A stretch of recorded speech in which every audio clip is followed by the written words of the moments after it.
Yo, what's going on, guys? It's your boy Point here, and yeah, we're finally here. And finally, we're getting around to reviewing Persona 3 Reload. Now, some of you might have actually seen that I did upload a review of Persona 3 Reload a few weeks ago, and I actually ended up taking it down for reasons that I explained in a community post. But to give you the short version, basically, I wasn't happy with how the review turned out. I didn't actually say a lot of the things I wanted to, and I honestly just kind of rushed it out because I wanted to have the video out, you know, as soon as possible after the game's release. But I really wasn't happy with how the review turned out, and I didn't want that to be the lasting legacy of what my opinions on this game are. So I took it down, and in all honesty, I've actually tried to record this video several times, but I keep just messing up and not getting all my points out. So hopefully I think this is like the 6th time now, is the charm, and we can get into this. Now, this time I'm doing something slightly different. In all the other recordings, I tried to do like a more one-man podcast style thing, kind of like I did with my Sonic Prime review, if anyone watched that, which, let's be face it, most of you didn't. So, because as much as I enjoyed making that video, those types of videos always tend to be more rambly, and I think the Sonic Prime video coming out as well as it did was more of a miracle than anything else. So I am going to try a more segmented style with this one, so hopefully that works out better. So to start off, I do just want to give a few like spoiler-free thoughts on the game. And when I say a few spoiler-free thoughts, I mean I'm going to be giving different spoiler-free recommendations depending on your experience with Persona 3. I know that sounds really weird, but with the position that this game is in, I kind of have to do this. So, just to get these out of the way, if you're someone who has never played a Persona game before, you've never touched this series at all, do I recommend this as your first Persona game? I think it is a decent place to start, but personally, I'm still going to recommend you start with Persona 5 Royal, because it's just the most beginner-friendly. Not that this game isn't beginner-friendly, it definitely is. I'd almost say too beginner-friendly in some cases, but we'll get to that later. But yeah, this is a great game, but I still generally recommend starting with Persona 5 Royal for brand new players. If you're someone who has never played Persona 3 before but has experience with the other Persona games, so let's just say 4 and 5, let's be honest. Because let's be honest, if you haven't played 3, you definitely haven't played 1 and 2. But do I recommend this as your first experience with Persona 3? I mean, I think you could make this your first experience with 3, and you would get what is, in my opinion, the best experience of Persona 3, and that is high praise coming from me as someone who adores Persona 3 so much. Like, just to get this out of the way, Persona 3, prior to this remake coming out, was already my favorite game ever, and this remake has only solidified that, and this remake is now my new favorite version of the game. So yeah, overall, I am very positive on this remake. Let's just get that out of the way now. But personally, and I've always been like this with remakes and re-releases, I'm probably not going to change on this because I'm a stubborn bastard if nothing else. I still think your first experience with Persona 3 should be with FES. I said that before, because if some of you might know that before Reload came out, I was a much bigger fan of Portable than I was of FES. Even then, I still would have told you, play FES first. I still think that FES is the best way to experience this game for the first time. My first experience with Persona 3 was the vanilla version, because I'm just that much of a fucking purist that I always want to play the original version before I play any re-releases. And while I don't expect anyone to play vanilla Persona 3, because, yeah, FES doesn't really change enough to, like, you know, justify playing the base game twice like that, I do still think FES should be everybody's first experience with Persona 3. That's just how I feel. That's how I'm always going to see things. But I know FES can be really hard for people to go back to, but if you're one of those people that hears all the stuff about FES, like, oh, you can't control your party members and this, that, and the other, don't let that scare you away. It almost scared me away from FES, but then I ended up playing it and loved it. So don't let any of that scare you away. And if you're someone who has played Persona 3 before and is kind of on the edge about whether or not they want to get this remake, personally, I absolutely recommend you pick this remake up. Will it become your new favorite version of Persona 3? I can't say. That entirely depends on how deep your appreciation for the original Persona 3's vision goes, which is something that we'll go into a little bit later in this video. But now that that's out of the way, I'm going to get into the actual review. But before I get into the actual review, I just want to make a few things clear. One, this is going to contain spoilers for both the original Persona 3 and FES, probably, kinda. I don't know if I'm going to be talking about the answer. and it is going to contain spoilers for Reload, which means the new content from Reload. Not that there's that much new content, but I feel like if you're someone who's played the original Persona 3 and wants to play Reload, you should go into it without having that content spoiled for you, because it is very good. I also want to make very, very clear that I like this game. I love this game. Like I said before, this is my new favorite video game ever. And I feel the need to say this because I am going to be critical towards this game throughout this video. I know a lot of people think if you love a game, you're just going to suck its dick the whole fucking time. That's not how I roll. Anyone who's watched my Soul Hackers 2 review would know that. I really like Soul Hackers 2, but from watching that review, you might think I fucking hate it. So, yeah, just to be clear, I love this game. It's my new favorite version of Persona 3. It's my new favorite Persona game. It's my new favorite game ever. I adore this game with all my fucking heart. But that doesn't mean I'm not going to be critical of it. I just need to make that clear right off the bat. So, now that all that's out of the way, let's get into the actual review. So the first thing I want to just get out of the way is something that hopefully won't take that long to talk about, and that's the art style of this game. This game's art style has been quite contentious since the game came out. There's some people that absolutely hate it. There's some people that, well, mostly there's just people that hate it and people that are indifferent to it. Personally, I'm sort of in between. I hear a lot of the complaints people are giving that this game kind of ruins the aesthetic of Persona 3, and I don't necessarily agree. Like, there are definitely some cases, like, I know everyone uses this as an example, but the dorm is a little too well lit.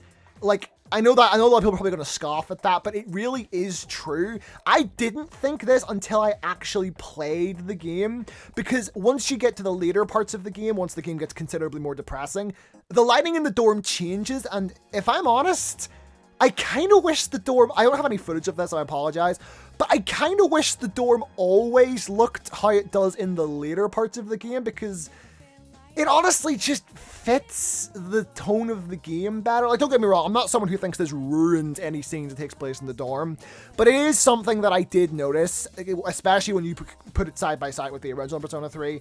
It is a noticeable change. But outside of that, I really didn't have many issues. Like, I mean, I suppose there are a few points where the lighting is a little too bright to the point where it almost looks like there's overbloom going on. But that was really few and far between. Like, right now, off the top of my head, the only time I can think of where that happened was the first time you walk into the school. There was a little too much bloom on Makoto and Yukari in that scene. But besides that, like, I really didn't feel like the art style was compromised too much. Like, I see a lot of people complaining about how green the dark hour is, but, like, I mean, the moon is green during the dark hour, to be fair, and it's not really something that I'm bothered by. The only other real stylistic art style thing I had a problem with was some of the cutscenes. Now, I've come out and stated before that I wasn't the biggest fan of the original Persona 3's cutscenes. I think I understand what they were going for, that they were trying to go for that, we have a low budget, so let's turn the low budget into a thing. They were trying to go for that style that a lot of low budget things go for. And in some cases, I think it worked, but overall, I just wasn't the biggest fan of the original Persona 3's cutscenes. So overall, I do mostly, and the key word is mostly here, mostly prefer the cutscenes from Reload. See, there are cutscenes in Reload that weren't animated in the original but are here, and those are just better by default. But there's also new types of cutscenes. See, in the original Persona 3, you had the anime cutscenes and you had the in-game, like, visual novel-esque cutscenes, like, not something like Portable. I mean, like, the ones where you can see, like, you know what I mean, like the visual novel, but not like the portable visual novel, like the other type of visual novel cutscene. Hopefully that makes sense. Those are the only two types of cutscenes you had in the original Persona 3 and FES. In Reload, we still have those two types, but we also have motion captured 3D animated cutscenes, like in Persona 5. These cutscenes look really, really good as well, but I did notice that some cutscenes that were anime cutscenes in the original are now like this, and one of the biggest examples of that is the awakening scene, Makoto's awakening scene. This is one of two cutscenes that I think is actively worse in Reload, because it was one of the few anime cutscenes in the original game that I actually really, really liked. And I feel like a lot of the balls were removed from that cutscene in Reload. Like, if you've only played Reload and you're watching this, do yourself a favor and go and watch the original version of Makoto's awakening scene. It is so much fucking better. The other cutscene that I much preferred in the original was the opening cutscene. Not the opening AMV, not that. I'm talking about the scene where Makoto, it's constantly switching between Makoto walking to the dorm and Yukari in her room with the gun. That scene, I think the original version of that scene from the original game was pretty much perfect. There's pretty much nothing I would change from that version of the scene. I think it's pretty much perfect. The Reload version isn't nearly as intense. It doesn't get the emotions of the scene across as well as I think the original did. But also, there's actual dialogue. There was no dialogue in the original version of the cutscene outside of like a train announcer and like some people talking in the background, like while Makoto's walking through the street. But there was not a word from either Makoto or Yukari. Where in this version, Yukari is like sitting there saying like, just put the gun to my head and pull the trigger, which is taken from Portable, but I was a little more willing to accept it in Portable through the simple fact that Portable didn't have cutscenes, so they had to find some way to express what was happening. Whereas in Reload, there is an actual animated cutscene happening in front of me. You don't need the dialogue to explain what's happening. Just let the scene speak for itself. And there are a few moments throughout the story where I feel like they do try to over-explain things. That is something I've noticed that Atlus does a lot in their recent games, where they try and kind of over-explain things through dialogue rather than letting the scene speak for themselves. But overall, it wasn't too bad. It wasn't nearly as bad as it is in games like Persona 5 Tactica. Jesus, there's literally a 20-minute cutscene in that game where there is nothing but exposition. But whatever, we're not here to fucking bully Persona 5 Tactica. But yeah, that's really all I had to say when it comes to art style. Well, I guess I probably should talk about like the UI. I really like the water-based UI. I thought that was a really, really nice touch. And I actually found out, thanks to Bubble Tea's video on this game, that apparently the water thing was on purpose. Apparently that is actually what the original developers were going for. Apparently the team behind Reload actually reached out to the original developers and asked about that. And yeah, apparently the water was the whole idea behind Blue in the first place. So that's actually a really, really good thing. It's really cool that they actually made that attention to detail. And yeah, the UI in this game is great. Like, a lot of people were afraid that this game would be too Persona 5 derivative whenever they saw, like, the early trailers. And, like, while it definitely does take cues from Persona 5, like, don't get me wrong, this game isn't just Persona 5, now in Blue. Like, this game does very much have its own style. It's not as overly stylistic as Persona 5, and I think that's a good thing, because Persona 3 was always very much the most minimalist Persona game, and to an extent, it really does keep that, especially when it comes to the all-out attack finishers. In my unboxing video, I did say that I didn't think they were as good as the ones in 5. My opinion on that has somewhat changed, because I do think it fits the minimalist style a lot better. So it's cool that they at least tried to keep that intact while also expanding upon it. So overall, when it comes to the art style, well, I think there are a few, well, the art style and aesthetic, I guess I should say. There are a few cases where I think it kind of falls short, but for the most part, I actually really, really like it. Okay, so the next thing I want to talk about, I was originally going to talk about the battle system first, but I actually just want to get Tartarus out of the way, because I was very pleasantly surprised by how they handled Tartarus in this game. See, I know a lot of people really, really didn't like Tartarus in the original P3. I seem to be in the minority in that I actually loved Tartarus. Like, there's actually something, like, comforting about Tartarus that I can't really explain. Just something about going into this big, like, almost never-ending dungeon and just going through it, seeing how high I can go. There's just something relaxing about that to me, just sitting back and dungeon crawling. I don't know if I'm alone on that. If any of y'all agree with me, be sure to let me know in the comments. But personally, I just always find something comforting about Tartarus, something relaxing about just sitting back, dungeon crawling, having fun, because I actually just really enjoyed the dungeon crawling experience. So I was really, really scared that they were going to try too hard to Persona 5-ify Tartarus. And to my pleasant surprise, they've, for the most part, actually kept Tartarus relatively the same. And the changes that they do make, I actually really, really like. Like, the changes they make are mostly there to help break up how tedious Tartarus can be at times. That was one of the biggest criticisms it had, was that the original Tartarus was very tedious. And they've added just enough new features to break up the tedium, while also sticking true to what Tartarus was originally. So it's still randomly generated. It's still, randomly generated. You go up the floors, and then you get to a certain point where you can't progress anymore. That's still the basic theme of what it is. That's still generally what Tartarus is. But they've added a lot of new elements, such as, rather than just normal chests and rare chests, there's now like different types of rare chests that contain different items. There's also locked chests, which are unlocked by these new collectibles called Twilight Fragments, which the Twilight Fragments are actually entirely new, because these are things that you can get through, like, you can find them in the overworld, you can find them... Oh yeah, they also added breakable objects to Tartarus, like in Persona 5, which will contain items. If one of them is flashing blue rather than orange, you'll find a Twilight Fragment in there as well. And Elizabeth also gives you them the more you progress through social links. And they're used to open up the locked chest, but they're also used to replenish your HP and SP at the bottom of Tartarus, which is a feature that I'm not super keen on. Like, I understand they had to change it because they don't have the tired mechanic anymore in this game. That's just straight up gone. Which I think is very much a good thing, because as someone who really likes to get through blocks of Tartarus, or just dungeons in general in Persona games, in one day to give myself as much socialing time as possible. Not that that's as much of a problem in Persona 3, because most of the all of the dungeon crawling takes place at night rather than during the day, like it did in 4 and 5. But it's still something I like to do, especially since in Reload there's a lot more nighttime stuff you can do.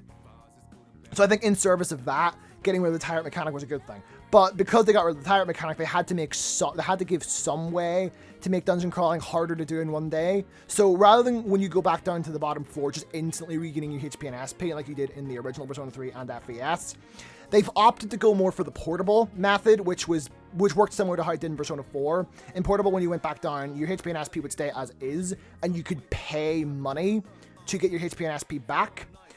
They've kind of carried this over into Reload, but now rather than money, it's Twilight Fragments. And I don't hate this idea, but one, it's always 7 Twilight Fragments. It doesn't change depending on how much or how little SP and HP you need recovered. It's a locked number at 7, which kind of makes me think the money system was better, because it's scaled with how much you actually needed, whereas if it's always a static number, I'm just not the biggest fan of that. Not to mention Twilight Fragments being both basically your chest keys and your SP restoratives kind of makes it harder to judge which one. It kind of makes it unbalanced, because for me, I would always save my Twilight Fragments for when I wanted to restore my SP, because I prioritize that much more than locked chests. But then the problem with that comes in with the fact that locked chests are the only way to progress party members who aren't in your party, because they didn't add XP share in this game like I think a lot of us thought they were going to.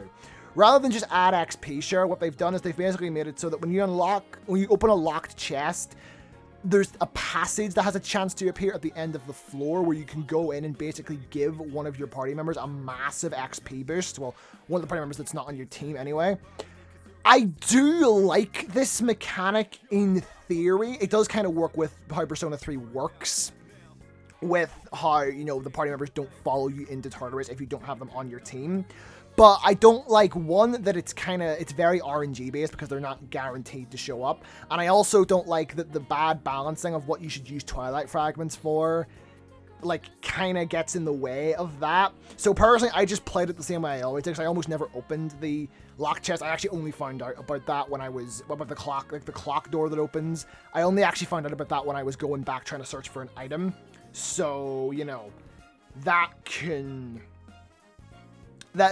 was kind of a weird thing. But overall, maybe on my next playthrough, I'll try to balance out what I use Twilight Fragments for a little bit more and see how well that actually does hold up.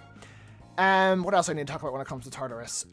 So each block of Tartarus now feels much more distinct. See, in the original, they all were very visually distinct, but they all had the same general generation pattern. Whereas now, each block of Tartarus is not only more visually distinct, so, I don't remember their names. The gold one is much more open. The bottom one that's much more, reminiscent of the school is also rather open. Then you also have ones that are more hallway based, like the multicolored one that you get, which is was my personal favorite in the original. I think I prefer the final one, like the really white heavenly looking one is not my new favorite, just because of its generation, which is also much more open.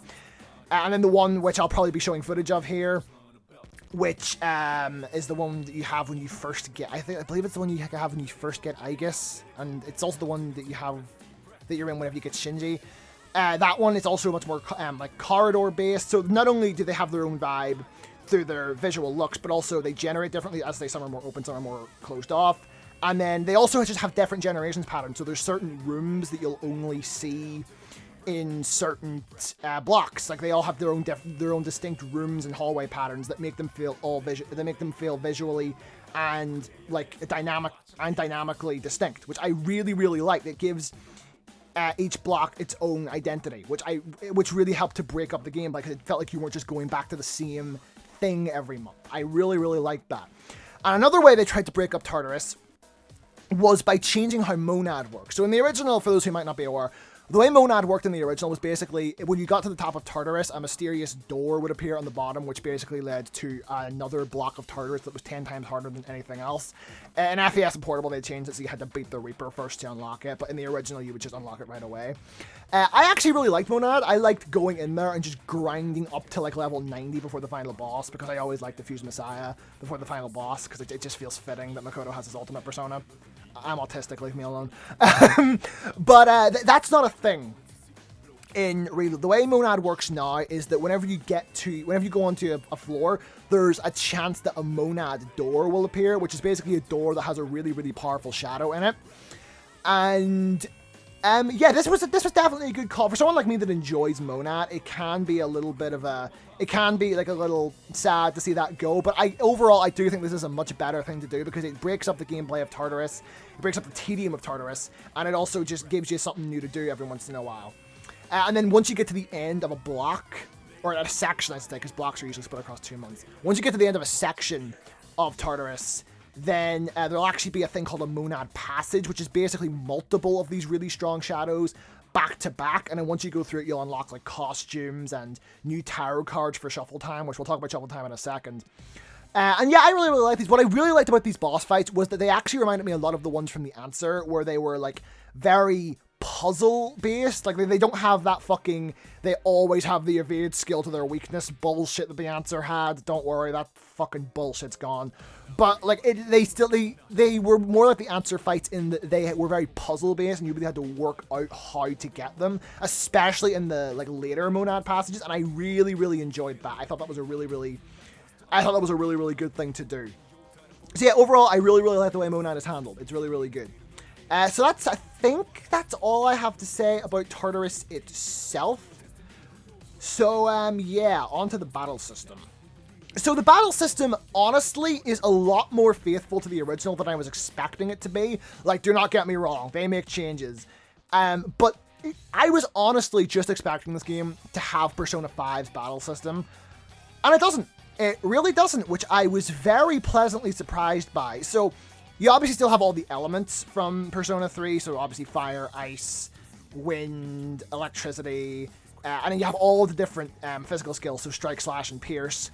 However, dark and light, while they're still called dark and light like they were in the original, function a lot more like bless and curse from Persona 5, so they have like, along with like Mudo and Hana, they also have like Iha and Koha, like, and all like the damaging ones, which was a really, really good change. I think that's just how they should handle those elements from here on out.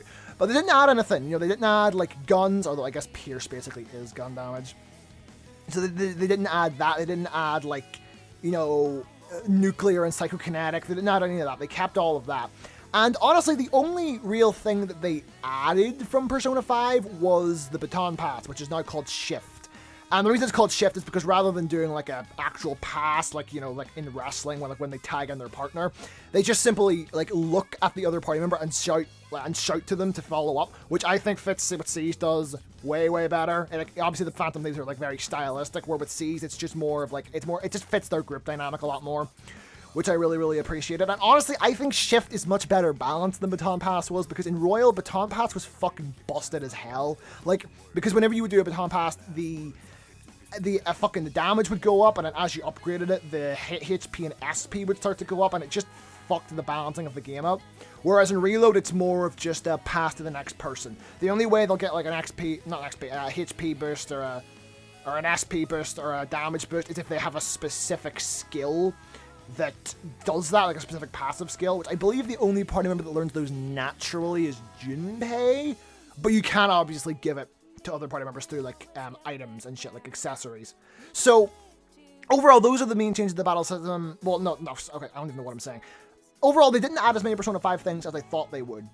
The only other Persona 5-esque thing are the Theurgy attacks. The Theurgy attacks remind me, a lot of people are saying they remind them of the Showtime attacks, but honestly, they remind me more of the Showtime attacks, not from Royal, but from Strikers, where it's a special attack that one of your allies can build up over time if they fill a gauge, whereas in Royal it was dependent on certain conditions that were happening in the battle, and also you needed 2 characters to be able to do it.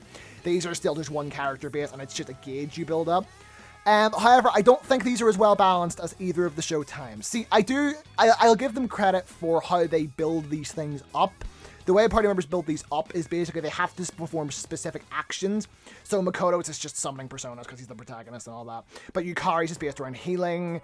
Junpei's is based around crits. Akihiko's is based around buffing. Mitsuru's is based around status elements. Fucking Aegis's is based around just dealing physical damage. So that they all have a different way to build up their gauge, which makes each character feel unique.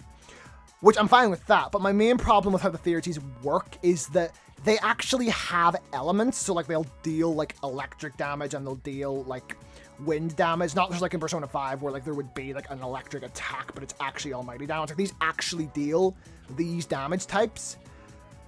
But the difference is they still ignore resistances. So it's like, it's almost like they wanted to have their cake and eat it too.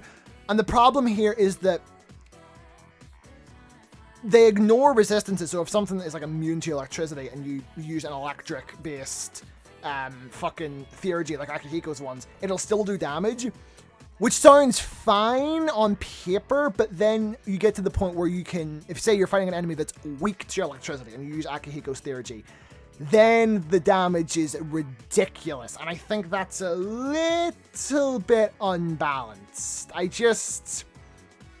I feel like they should have just had them be almighty damage and just had the actual elemental thing just be for show, because I feel like when you do it this way, it's a lot less balanced. And not to mention that buffs and debuffs apply to these as well. So if you do like say you're doing like Yukari's, and you have like concentrate on her because one of her Theurgies is basically a full party concentrate, kind of like Anne got in the later parts of Persona 5. And then you have her with a Tarukaja and the enemy with a Rakunda. And you have her use her thing with like a plus keep in mind she learns wind amp as well, and then if you give her an accessory that gives her wind boost, the amount of damage you can get out of that Theurgy is fucking nuclear. It's fucking ridiculous. Not to mention, even without all of that, the Theurgies are still kind of busted. Like, they still do a ridiculous amount of damage, and you'll probably just end up saving them for boss fights where you'll just nuke the boss. Personally, I didn't do that because I thought that took a lot of the fun out of the game. I just tried to finish the fights without Theurgies, unless it was like one of the monad fights, like the monad passage fights. And in those cases, you actually have to use Theurgies to beat them because they're designed that way. But with a lot of the normal Tartarus Guardians, or Gatekeepers as they're called now, I'm just going to keep calling them Tartarus Guardians because I've been calling them that for years. Yeah, those are a lot easier now, which I didn't think was very well balanced. But there are a few complaints I have that aren't about balancing. So if you watched my video talking about what I wanted to see in a Persona 3 remake from a year ago, you might recall that there was 2 things I said in that video that I really wanted to be in the remake. One was the ability to still use multiple weapons as the protagonist, and the other was the ability to use all of the tactics from FES. Neither of these are in the game. So the tactics system, you can still play with AI party members, don't get me wrong, it is still a thing, and the AI is fine. It's better than some of the previous Persona games, but it's still not as good as it should be. Like, for one, the biggest complaint everyone has is that the AI can't shift, which is just fucking dumb. Like, why can't the AI shift? The AI party members in Persona 5 could use Baton Pass. Like, come on. But my biggest problem with the system, aside from that, is that they didn't include all of the tactics from FES. Now, I understand a lot of people's counter-argument to this is going to be, why would you want that when you can just use direct controls? And personally, I did play the game with direct controls. That's just how I prefer to play. But if you're trying to make this the definitive version of Persona 3, You have to give the FES fans the ability to play the way they want. And while, yes, they can technically play with the AI party members, a lot of the fun is taken out of it when you take away a lot of the options. Like, the only ones they have are, like, I think the only ones they have are a full assault, act freely, and heal and support. And there might be a fourth one. I might be forgetting that. But they only have, like, 3 or 4 different tactics. Whereas in the original, there was knockdown, there was focus on a specific target, there was conserve SP, there was the knockdown tactic, which most people had on for the whole thing. There was so many other tactics that you could use to fit the different situations, and I feel like not giving people the ability to play like that, you're just asking to annoy the original FES fans who prefer that game's play style. So I feel like doing that was a bad idea. Personally, it doesn't affect my gameplay experience, but it's not all about me. You know what I mean? Like, I have to look at this from a perspective of a reviewer who's looking at this game as it is, and I feel like they should have included that. However, with the multiple weapon types, I actually have a much bigger problem with this. Just personally, this affects me a little bit more. Because I've heard a lot of people say, oh, why would you want that? Because how much does it actually change? It changes a lot more than you might think. If you haven't played FES or the vanilla version, this did more than just change the animations. Each weapon type had its own property. So it would change 2 things. It would change the type of physical damage that you would do in battle, and it would also change how your attack would behave when you were attacking in Tartarus. So, for example, if you use the one-handed sword, this is in the original I'm talking, if you use the one-handed swords like Makoto uses in Reload, he would do a quick stab forward, but if you used a two-handed sword, it would function like in Persona 4 where you did like the swing. He would do that. If you used a bow, you could fire from a distance, which, to be fair, it does look like they're going to have that in the Answer DLC. It looks like Aiga still has her gun, obviously. But the main, and well, that was cool and all, and it allowed you to like change how you approach shadows, or how you actually approached getting into battles. My main problem is that it doesn't, because the getting rid of this locks Makoto to only being able to do slash damage. In a game where there's multiple different types of physical damage, it pays to be able to change the type of physical damage that your protagonist can do, because you cannot take Makoto off your party. Obviously, he's the protagonist. So being able to change his persona was obviously something that they needed to do in order to make him viable. But I feel like being able to change his physical type, while it's not, it's not mandatory, it would have been helpful. Because, for example, in the original, the first Tartarus Guardian is against 3 birds that are weak to pierce attacks. And you don't get a lot of pierce attacks at that point in the game, so what I would do is I would equip Makoto with the bow, so that both him and Yukari would be able to fire at them. Plus, bows have a really low accuracy rate, so it upped the chances of actually hitting. It was just a good strategic thing to have in the game. And I personally don't really like that they didn't carry that over. I understand that it wasn't importable, but if we're being honest, it really should have been importable as well. Like, I feel like the real reason they didn't put it importable was because they just didn't want to bother, animating the Femc using all the different weapons. I don't know, maybe it was a space on the disc type of thing, or maybe they were just trying to make it more in line with how Persona 4 handled it, but personally, I think for Persona 3, it makes sense to be able to change the weapon type. Personally, I'm actually a much bigger fan of how Persona 5 handled this, because Persona 5 had 2 physical types. It had just physical, and it had gun, and they were split across 2 different weapons that every character has. So every character had a melee weapon, which did physical damage, and every character had a gun, which would do gun damage. I actually much prefer that way of handling it, but the way Persona 3 handled it was good, and I feel like not carrying that over doesn't really work that well. But before we move on from the battle system, I want to talk about some certain changes that were made to party members. So, for the most part, party members are generally the same, but there are a few cases in which they're different. Some of the more noticeable ones were Akihiko. Akihiko in the original was like basically your main debuffer and also a magic attacker. Now, he doesn't learn any debuffs outside of Tarunda and Matsurunda. He doesn't learn any of the other ones anymore, because he used to learn all of them. Now, he's more buff-focused, but even besides that, I think he only learns like 1 buff skill, so I don't fully understand that. But the main change that they made with Akihiko is that he learns more than 1 physical skill now. In the original game, Akihiko only learned Sonic Punch, and he kept it no matter how many fucking skills he learned, because the AI would replace your skills in the original Persona 3 rather than you doing it yourself, which, by the way, is changed. You now get to manually pick what skills your party members keep and get rid of, so that was a good change. However, now he actually learns other skill. So he learns Gigantic Fist and he learns God's Hand. So, you know, that's actually pretty cool that they made him more physical based. But personally, for me, getting rid of his debuffs gives me a lot less reason to use Akihiko. I still used him in my playthrough this time because I didn't know ahead of time. But in my next playthrough, I think I'm honestly going to replace him with Mitsuru, because Mitsuru now learns Rukunda and Marakunda, which combined with Aigis' Tarukaja and Matarukaja, just fits really much better because I can debuff the enemy's I can debuff the enemy's defense and buff my party's attack, which allows me to do a shit ton more damage. That's just how I like to play these games. But Mitsuru herself actually changed a little bit because she actually learned some physical skills now. But overall, she is still mostly a magic attacker. Yukari's mostly the same. Junpei's much more crit-based now. And I think he learns more magic attacks. Because in the original game, Junpei was very physical-based despite being a magician, but he did still learn magic attacks. He learned the the single targeting fire skills. So he learned Agi, Agi Lao, and Agi Dain. In Reload, I can confirm that he learned Agi, Maragi, and Agi Lao. I don't know if this is like a Chie situation where he stops learning after Agi Lao, or if he just basically functions as a Persona 5 party member now, where he learns magic and physical.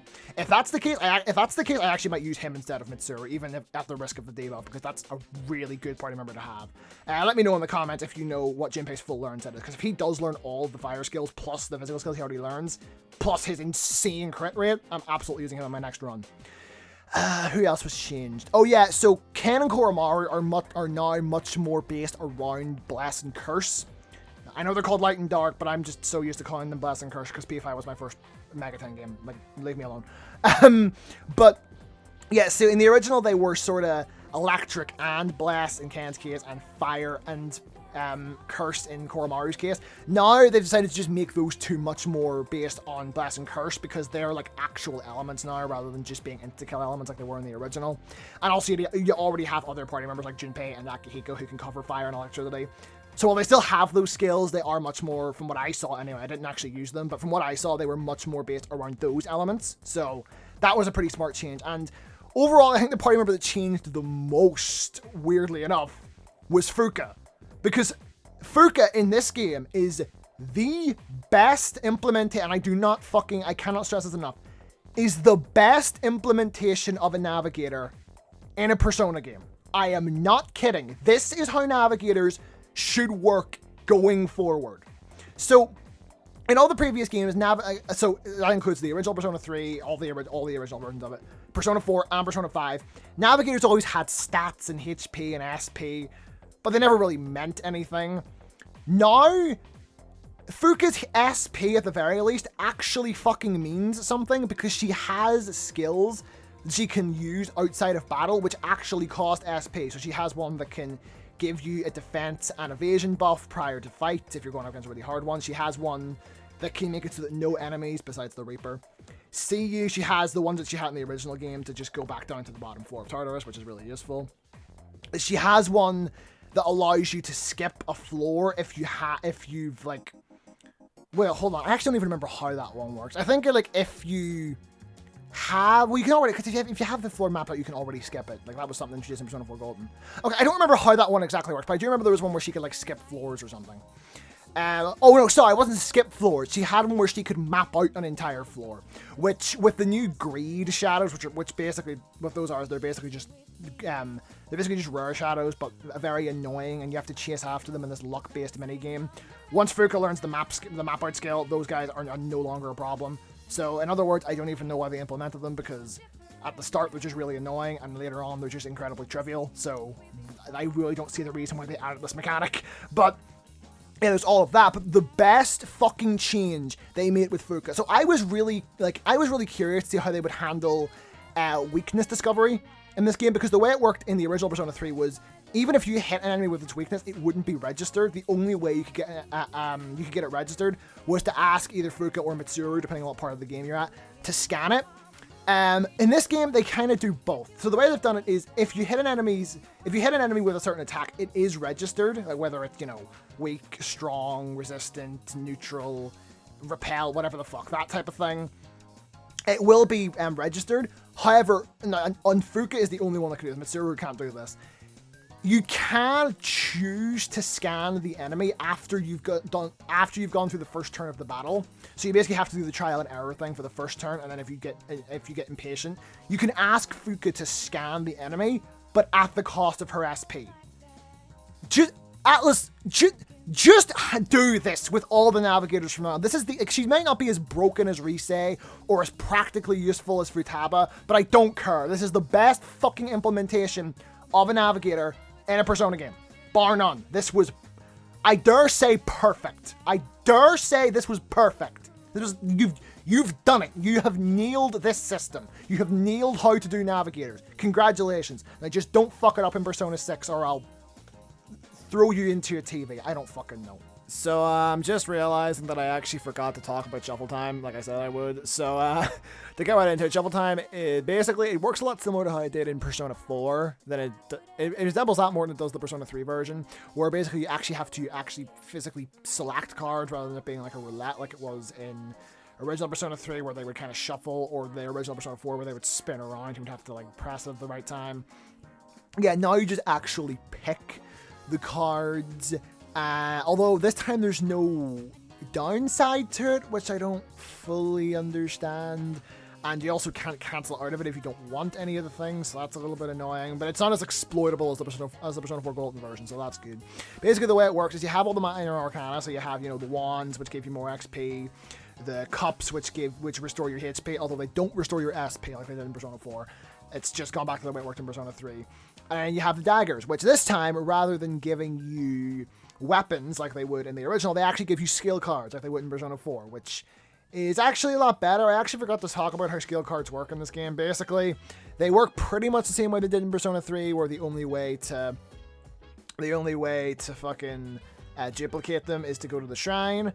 But this time, rather than getting them by leveling up your personas, which is a bit of a pain in the ass, you get them the same way you would in Persona 4 Golden by using the dagger cards. Although Golden had other ways to get it. Basically, it's still not the best way of handling skill cards, but it's better than the original Persona 3. Persona Portable, I should say. So that's a thing. But then the other thing about shuffle time in this game is that you actually have major arcana cards too. So obviously, that's like the Fool, the Magician, the Priestess, the Empress, the Emperor, all that bullshit. And they all give you different boosts. Basically, you unlock them as the story progresses. So as you beat a full moon boss of a certain arcana, you'll unlock that arcana. And then at the end of the monad passages, you'll unlock I think 2, or was it only 1? Either way, you'll unlock new arcana cards that way. So all the major arcana cards that aren't linked to boss fights, essentially.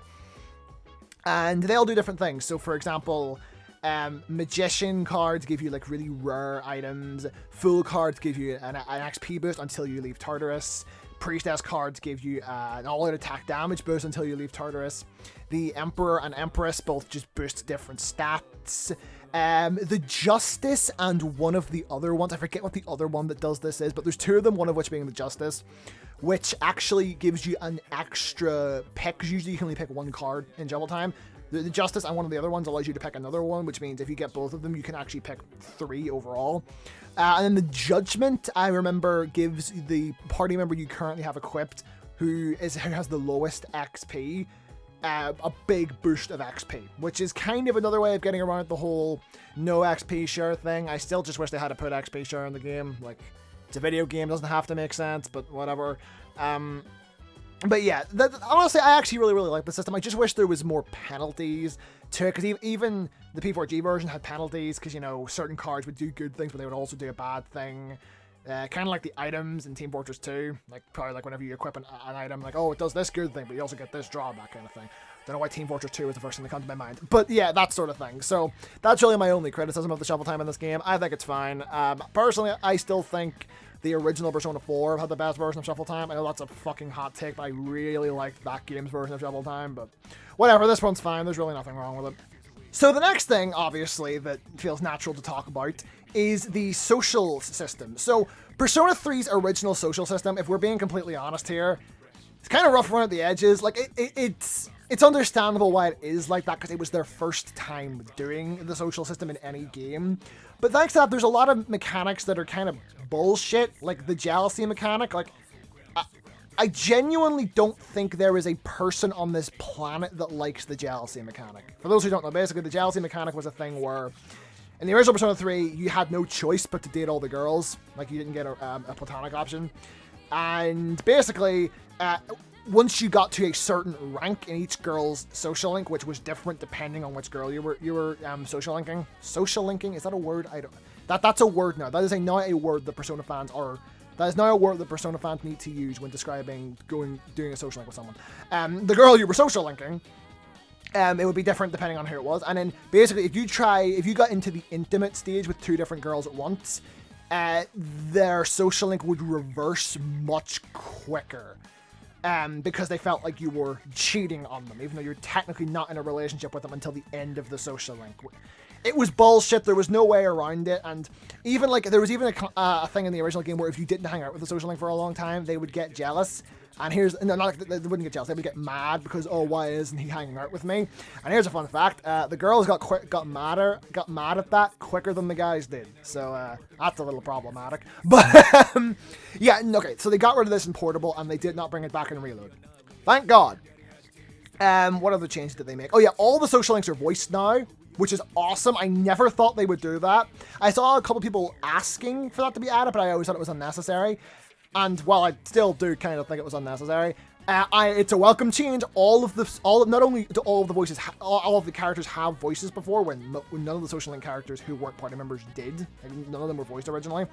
Not only do they have voices, but every rank is voiced, which made me appreciate these social links a lot more. Like, my God, like usually whenever I'm reading these, I'm just skimming over them and I'm getting the story, but it's not really clicking with me the same. And in some cases, I actually like these characters a lot more now because of the voice actors, but we'll get to that a little bit later. But so that's a great change. But another great change is that now, finally, this should have been in Portable. I know it was in Portable for the MC, I'm fully aware, but this should have been in Portable for the male MC. You can actually reject the girls. Again, why wasn't this in Portable?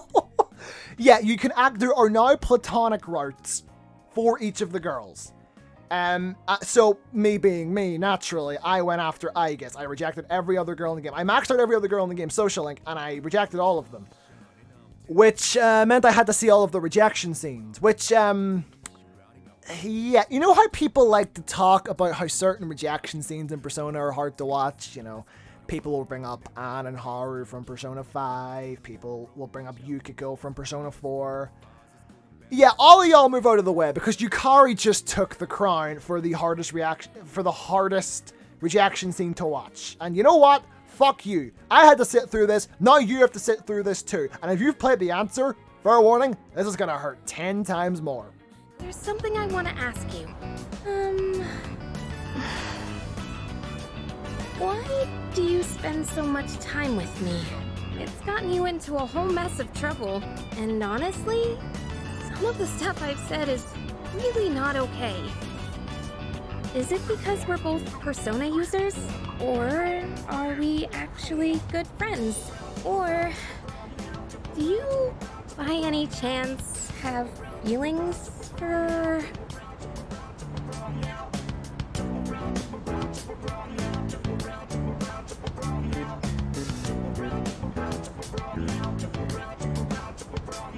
What do you really think of me?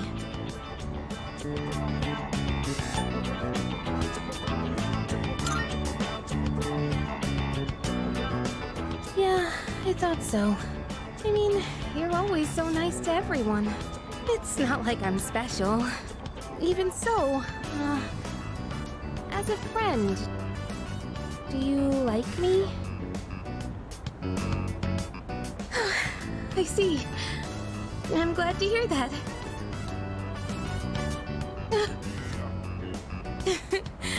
Sorry. It just feels like a weight's been lifted off my shoulders. Oh, come on. Get it together, Yukari. You know, your life and my life may be a little different, but we're connected in another way. I think that's something special too. Don't you? I think a part of me died when I first watched that cutscene. Anyway, yeah, this is a great addition. And yeah, it's overall just a really, really good addition. I really, really like it. I think you could always reject Elizabeth, actually. I could be wrong about that. But that actually brings me to the next thing I want to talk about with the social element, and that's Elizabeth. So Elizabeth's requests are, well, they haven't really changed that much, if I'm honest. The main change they've done with Elizabeth is that basically her dates now, rather than being locked behind a certain month, and then you could miss them if you didn't do them during that month, which then meant that you missed all of the other ones. It was one of the dumbest mechanics in the game. That's not how they work anymore. They're not locked to specific months. The way they work now is that basically, once you complete a certain amount of her requests, the next one unlocks. This is a much fucking better system for multiple different reasons. Reason one is that, one, you can't fucking miss them anymore. And the second reason is that this actually encouraged me to do a lot more of her requests than I would normally do. Like, usually I would do the fusion ones and the ones that unlocked, like, outfits and stuff. And that was really it. This one actually encouraged me to do more of her requests, and it actually made me realize just how fun her requests are to do. And this has given me a whole new appreciation for the side quest in Persona 3. It's made me appreciate them a hell of a lot more. So that was a really, really good change. Now, I do want to talk about, before I go into my next topic about the social system, I do want to talk about a few more things. One, the social stats are the same. They're a little easier to rank up now, but they are the same. Everything related to the social stats are the same. So it's the same 3. They all still go to 6. They haven't, like, reduced it or added 2 more or anything. It's still 3. They go to 6. And they still have Yukari, Mitsuru, and Fuka's social links locked behind a max rank of each one. I was kind of hoping they changed that, especially considering how early in the game you unlock Fuka and Yukari social links, but whatever. It doesn't actually bother me that much. And the other thing I want to talk about is reverse social links. So I know you can't reverse social links just naturally anymore. Like, they're not just going to reverse on their own like they would in the original, but you can still reverse social links by picking the wrong option. So that's a good thing. I actually really miss the reverse mechanic. I wish they hadn't, because I know it was tactically in Persona 4, but let's be honest, it was barely in Persona 4. I really wish they hadn't got rid of this, because I really, really like this mechanic. I'm not sure if social links can still break, but I imagine theoretically they can, since, like, the way the original game worked is when you reverse a social link, you would have to talk to the person and try to repair the relationship. And if you chose the wrong options during that, during the repairing the relationship thing, then you would break it. So I don't know this for sure, but I would imagine breaking social links is still in the game. I don't know. If I'm wrong about that, let me know in the comments. But realistically and logically, I feel like that should still be in the game. But like I say, I could be wrong. But anyway, the last thing I want to talk about when it comes to the social sim element is actually how they've padded out night times now. And yes, by the way, I am going to talk about linked episodes. I'm just going to talk about this with the night stuff. I know some people are probably wondering why I haven't talked about those yet. I'm going to talk about this with the night stuff. So, nights in the original Persona 3, you didn't really have all that much to do. Now, this is understandable, because in the original, they probably just thought that most players would spend their nights in Tartarus, since it was much harder to actually beat a block in one day back then. So they didn't actually give you that much to do at nighttime. Nighttime was usually meant for, you know, ranking up your social stats and doing the 2 nighttime social links. Unless you played as the FMC, obviously, in which case she actually has a lot more nighttime social links, which I think actually makes her the optimal protagonist to go for in Portable if you want to get all the social links, but that's not really relevant. Just thought I'd bring that up because I think it's interesting.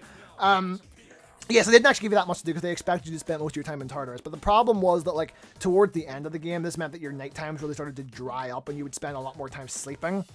Now that it's easier to beat Tartarus in one day, or a block of Tartarus one day, I should say, or a section, you know what I mean. Now that that's easier to do, they've decided to actually give you more stuff to do at night. So rather than only being able to go to the dorm and Polonia Mall, you can now go to the Iwatodai strip mall at night, which it also plays a new song called Color Your Night, which is a fucking bop.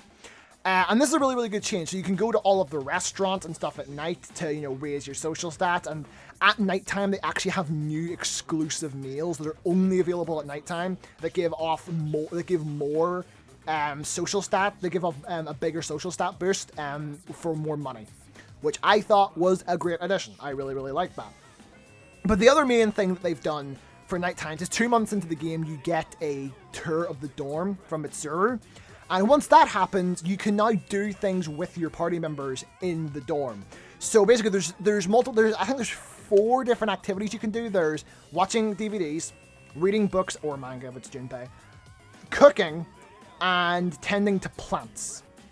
And basically each party member has 2 of these things you can do with them. So Yukari has watching TV and cooking, and Junpei has like the gardening and the manga, or the books, whatever the fuck. So each party member has 2 of these things you can do with them.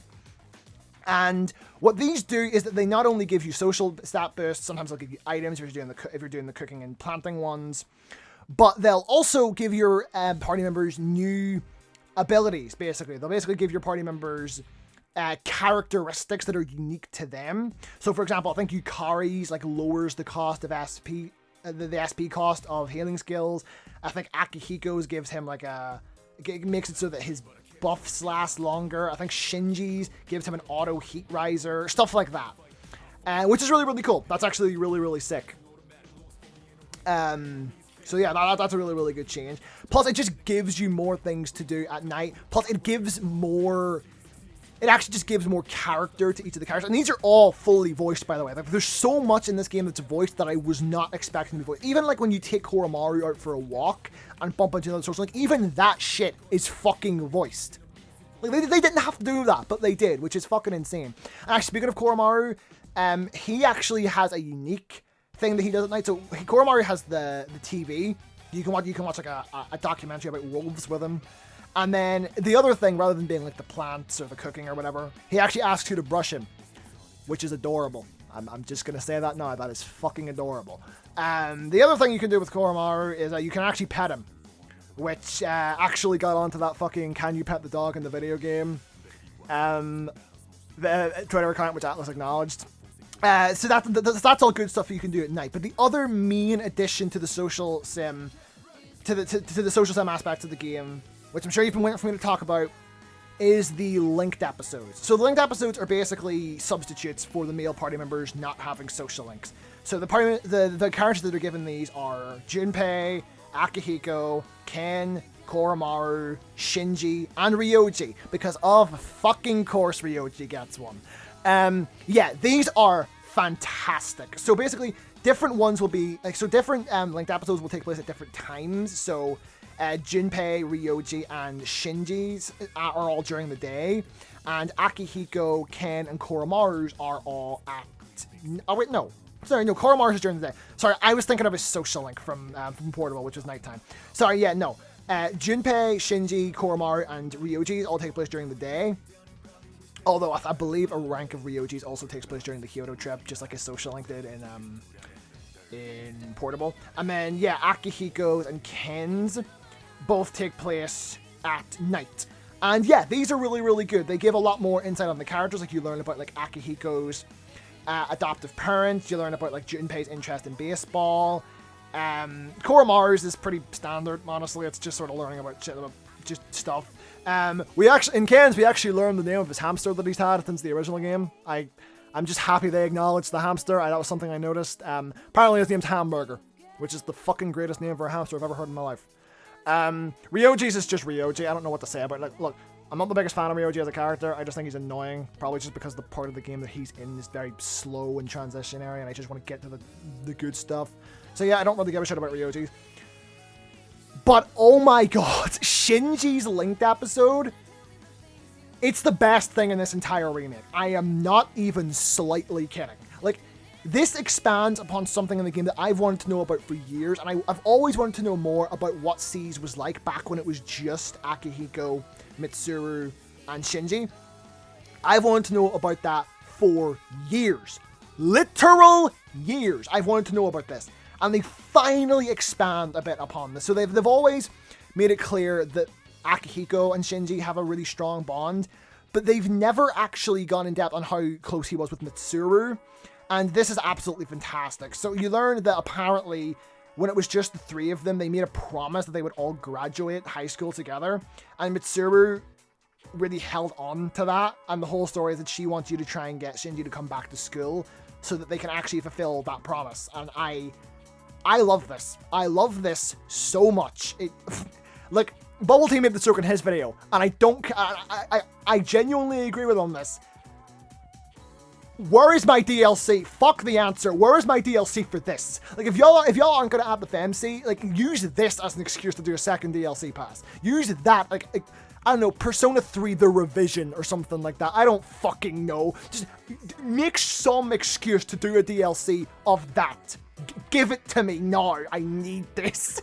Like, this fucking linked episode is so good. And I especially love that the final rank takes place after Shinji's death, and it's just Makoto and Mitsuru in his room, finding out that apparently he did sign out the form. It's so good. It's so fucking good, dude. It's so good. Like, Shinji was already one of my favorite characters, but now, oh, I like him a lot more now. I still like Aigis more, but that's not the fucking point. So yeah, these are really, really good. And the thing that I really, really like about these is that they actually, well, I'm kind of mixed on it for a reason that I'll get to in a second. And that they address a problem that people have had with social links for a long time. And that's that social links have to work at any point in the story. Whereas these unlock after certain story events.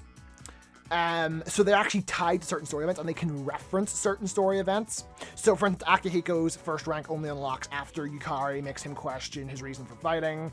Junpei's works like Chidori's death into it. Ken's fucking works Shinji's death into it. And Shinji's final rank can only be done after he dies. You know, that type of stuff. On paper, I really, really like this, but my biggest problem with it is that to make these feel more like social links, they made it so that personas are locked behind them. And in the case of Junpei, Ken, Koromaru, and Akihiko, their final ranks take place in January, which means that you don't unlock certain personas until literally the very end of the game. Like, by the time I unlocked Byakuya, who is unlocked at the end of Koromaru's linked episode, I went to fuse him because I wanted to fuse a specific persona that I needed him for. I don't remember who it was. Elizabeth was already saying this one is somewhat beneath you. So, yeah, that's kind of shit. I also meant I had to wait a long time to fuse Cert, because Cert is now locked behind Junpei's, rather than Kenji's social link. I don't know. I feel like if you were going to have them take place at certain points in stories, you just shouldn't have had personas locked behind them, but I don't know, that might just be a me thing. I also just want to point out that these actually have farewells on the final day, just like social links. So these really are just basically mini social links. And interesting fact, actually, Akihiko and Ken's farewells actually take place in the same place they do for their social links in Portable. So I just thought that was a nice little thing to note, that they spawned in the same place they do in Portable. I don't know. I just thought that was a cool little touch. So I think that's all I have to say about the social system. Actually, just talking about the Velvet Room there has made me realize something. I actually forgot to mention that in the Velvet Room, they added, this doesn't really fit with anything else in the video, so I'm just going to throw it in here. They added this fucking annoying ass thing in the Velvet Room where they added the thing from Persona 5 where every single fucking thing you do in the Velvet Room is commented on by the assistant.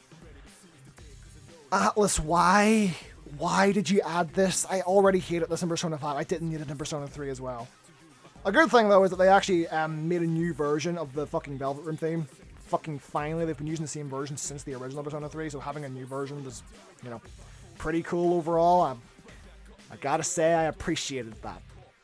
But anyway, that's neither here nor there. So when talking about the nighttime stuff, I actually forgot to mention that now there's a net cafe where you can go in and you can buy URLs, which you can use on the dorm computer, like the one that's down behind the desk, you know, the one that sometimes you'll see like Yukari on, like when she's researching the ghost story. Well, now you can actually get on that computer yourself and you can use these URLs. They're a one-time use. And you can use these to go onto different sites, and they can boost your social stats, they can unlock new things in certain stores, they can like raise your part-time job wages, which is actually something I didn't know they could do. I'm not gonna lie, I didn't really experiment with these much. The only time I ever really used these was when I didn't have a way to raise a certain social stat, or if I needed to do it for an Elizabeth request. Which actually, speaking of which, they added not only can you get these URLs from the web cafe or the net cafe, you can also get them from a really shady looking dude in Escapade who will give you even better URLs for a slightly higher price.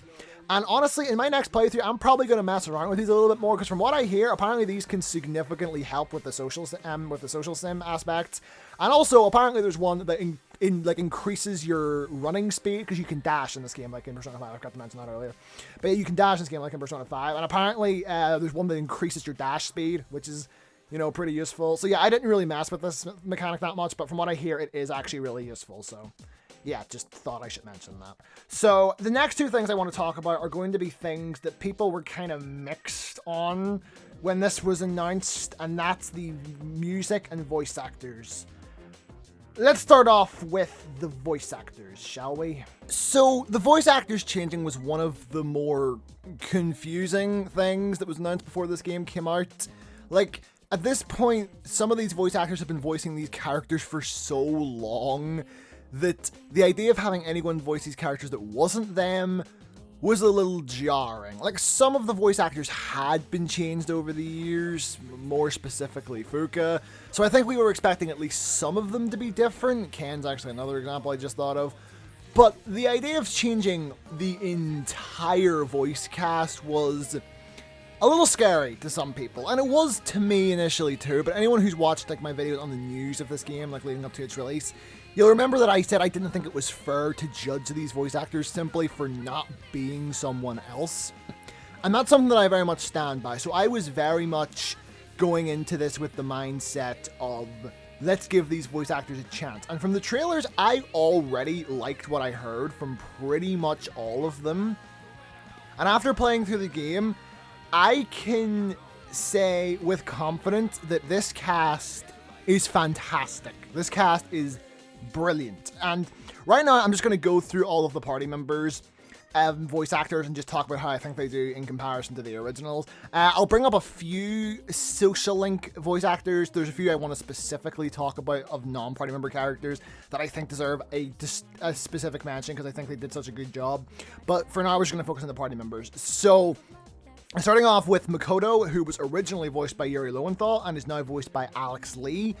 If I'm honest, I think this is actually my least favorite performance in the game. Not because Alex Lee does a bad job. He doesn't. Like, he gets Makoto. He gets Makoto down really, really well.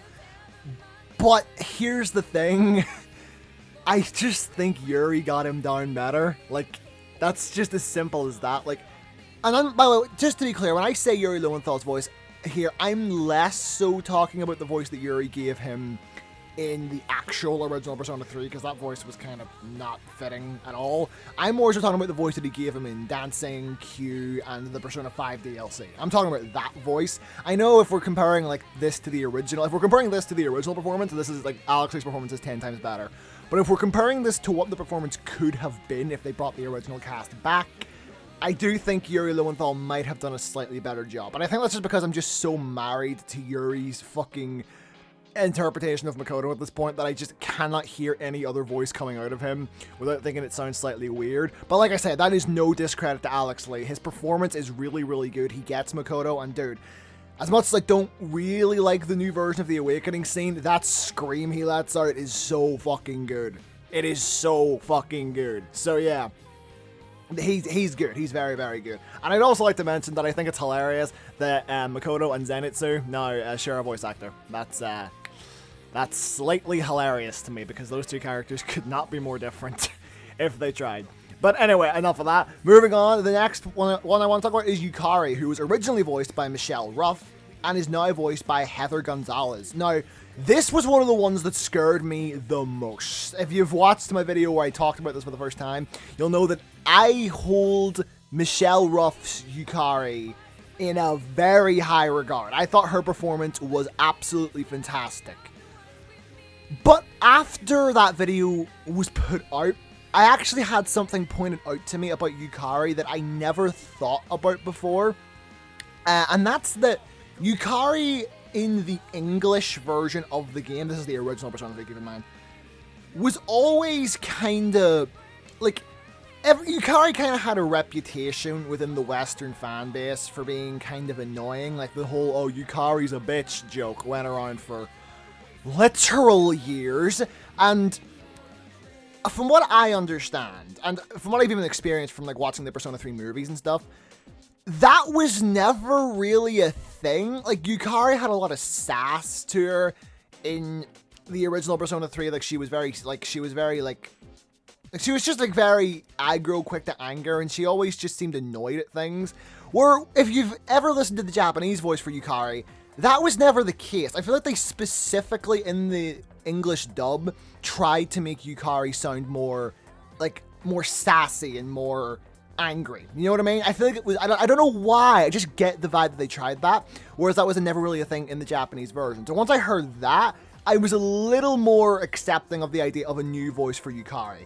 And Heather Gonzalez does exactly what I was hoping she would do. She gets rid of all the needless anger that Yukari had in the English dub and actually gives a good performance for what Yukari was originally supposed to be. Now, personally, I still identify Yukari with Michelle Ruff's voice because it's just so iconic to me at this point. She's the first character you meet in Persona 3, unless you count Faros, obviously. Which, by the way, just quick side note, Alex Lee does great as Faros and Ryoji. Just wanted to put that out there. I know I didn't really talk about that, but I just wanted to throw that out there because it was on my mind. But yeah, she, Yukari is she's the first character you meet, and the voice, even like in the later games, like Dancing and Arena, I feel like there wasn't as much anger in Yukari's voice. There wasn't as much of that like pissed off tone to her. So I felt like she was a lot closer in the later games to what she was in the original Japanese version of Persona 3. So that's true that Michelle Ruff can do that performance right. But if we're talking about just Persona 3 here, yeah, I think Heather Gonzalez does a fantastic job. I will say, though, I did notice early in the game, she does seem to be having a harder time grasping the character. Like, when the game first starts, like the first arc of the game-ish, I did notice a lot of things where she kind of sounded a little bit weird, like maybe her voice was a little too deep at times, and she just says things really weird, and there's like a scream she lets out during the first full moon that sounds kind of weird, but then by the time the second full moon boss comes around, I feel like she's really like settled into the character. So I feel like she just had a hard time getting a grasp of the character during the early recording sessions, and then slowly sort of got her grip with the character, which is fair because this isn't the type of character she typically voices. This is like a little out of her comfort zone, so it makes sense that she would have a little bit of an issue adapting. I still kind of wish those like growing pains weren't in the game, but it is kind of something that has to be understood, if you know what I mean. But overall, I really, really like Heather Gonzalez's voice. I don't know if I like it more than Michelle Ruff's. I might not. Jerry's kind of still out on that one. But overall, I still really, really like Heather Gonzalez's performance. It's really, really good. Next up, we have Junpei, who in the original was voiced by Vic Mignogna, and in Reload is voiced by Zeno Robinson. Okay, so I kind of have to address this. So even before the fully recast thing was announced, I think a lot of people already thought Junpei might be recast. For those who don't know, there's a whole situation with Vic Mignogna. I'm not going to get into it because I don't really know the situation, and I heard that apparently the situation might be based on false allegations. I don't know enough about it to talk about it, but I just wanted to get that out there and say that is indeed a thing here. But I'm not going to let that affect how I perceive Vic Mignogna's Junpei. So Vic did a fantastic job as Junpei. He was actually one of the better performances in the original Persona 3 because, if we're being honest, the original Persona 3's English dub is not great. Like, it's better than a lot of early English dubs for a lot of games, but it still is a little rough around the edges. There's some performances that are a little weird. There's some translation choices that feel like they were trying to westernize it a little too much. Like, it's not as bad as, like, say, Persona 1, but, well, that didn't have a dub, but you know what I mean, like, with the translation. But overall, I still think it had a serviceable English translation and dub. And Vic Mignogna was one of the highlights of its English dub. I think he got Junpei down perfectly. And I am happy to say that Zeno Robinson lives up to that and then some. It's very clear to me that Zeno Robinson loves this character. He gets this character, he understands this character, and he's passionate about this character. That was obvious from just listening to him in interviews before the game even came out. And now that I've played the game, dude, I am not joking. This is one of the best performances from a voice actor in a game that I have heard in a while. Like, this performance is incredible. Like, I literally do not think I can do this performance justice with words alone. Like, you need to hear how he performs as Junpei, both in the more comedic scenes and in the more serious scenes. The way he portrays anger, the way he portrays sadness, are so perfect. He gets Junpei to a T. He's so good with this character. And this is the first time where I'm saying I prefer Zeno Robinson over Vic Mignogna. I genuinely think he is the better voice for Junpei. He fucking gets Junpei. He does. I know there's a lot of people saying that he kind of overdoes it at points, but it's Junpei. Junpei's supposed to be goofy. That's kind of the point. So I think he gets Junpei in a way that I feel like a lot of the other voice actors don't get their characters. Not to say the other voice actors do a bad job. They do not, as you will see as I go through this. But I feel like out of all the voice actors, he gets his character the best. I will say that. The next one I want to talk about, and this was easily the most controversial one, was Akihiko, who was originally voiced by Liam O'Brien and is now voiced by Alejandro Saab, aka Kagi Films, aka Sayu. Sayu? It's Sayu, right? I think that's what his Twitch channel's called, the VTuber thing he does. I don't know. Yeah, so from the trailers alone, this was easily the most controversial change because it's the most substantial change. Liam O'Brien gave Akihiko a very, gruff voice in the original game, and it fit. It did. It really, really did. And it became iconic through the I've been waiting for this, and you see that, Shinji? Those fucking memes that went around. Akihiko in his own right just kind of became a meme. And Liam O'Brien's performance was a big part of that. Not because the performance was bad, but because it was just so distinct and iconic.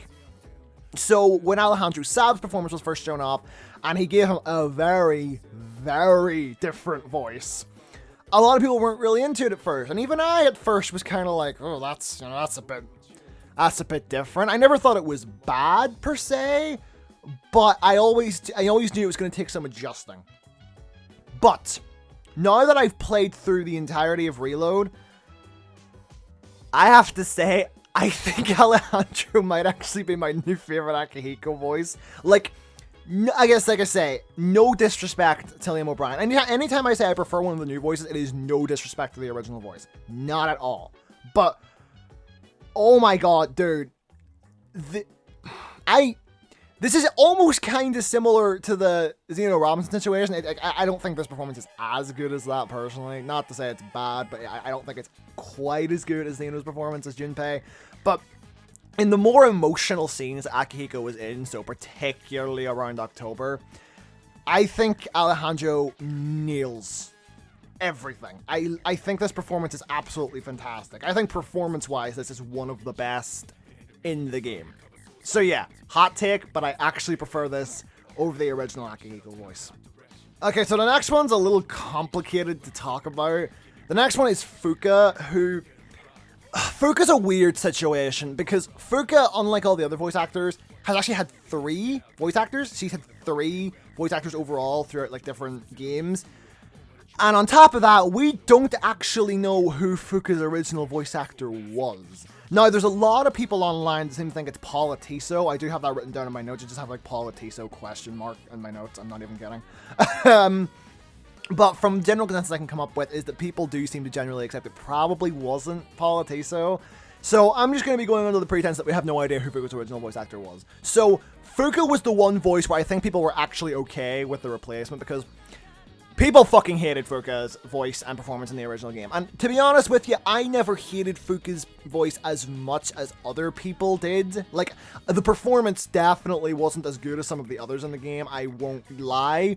But I never hated it as much. It never made it hard for me to take Fuka seriously as a character. I always liked Fuka. There's a lot of people that really, really didn't like Fuka.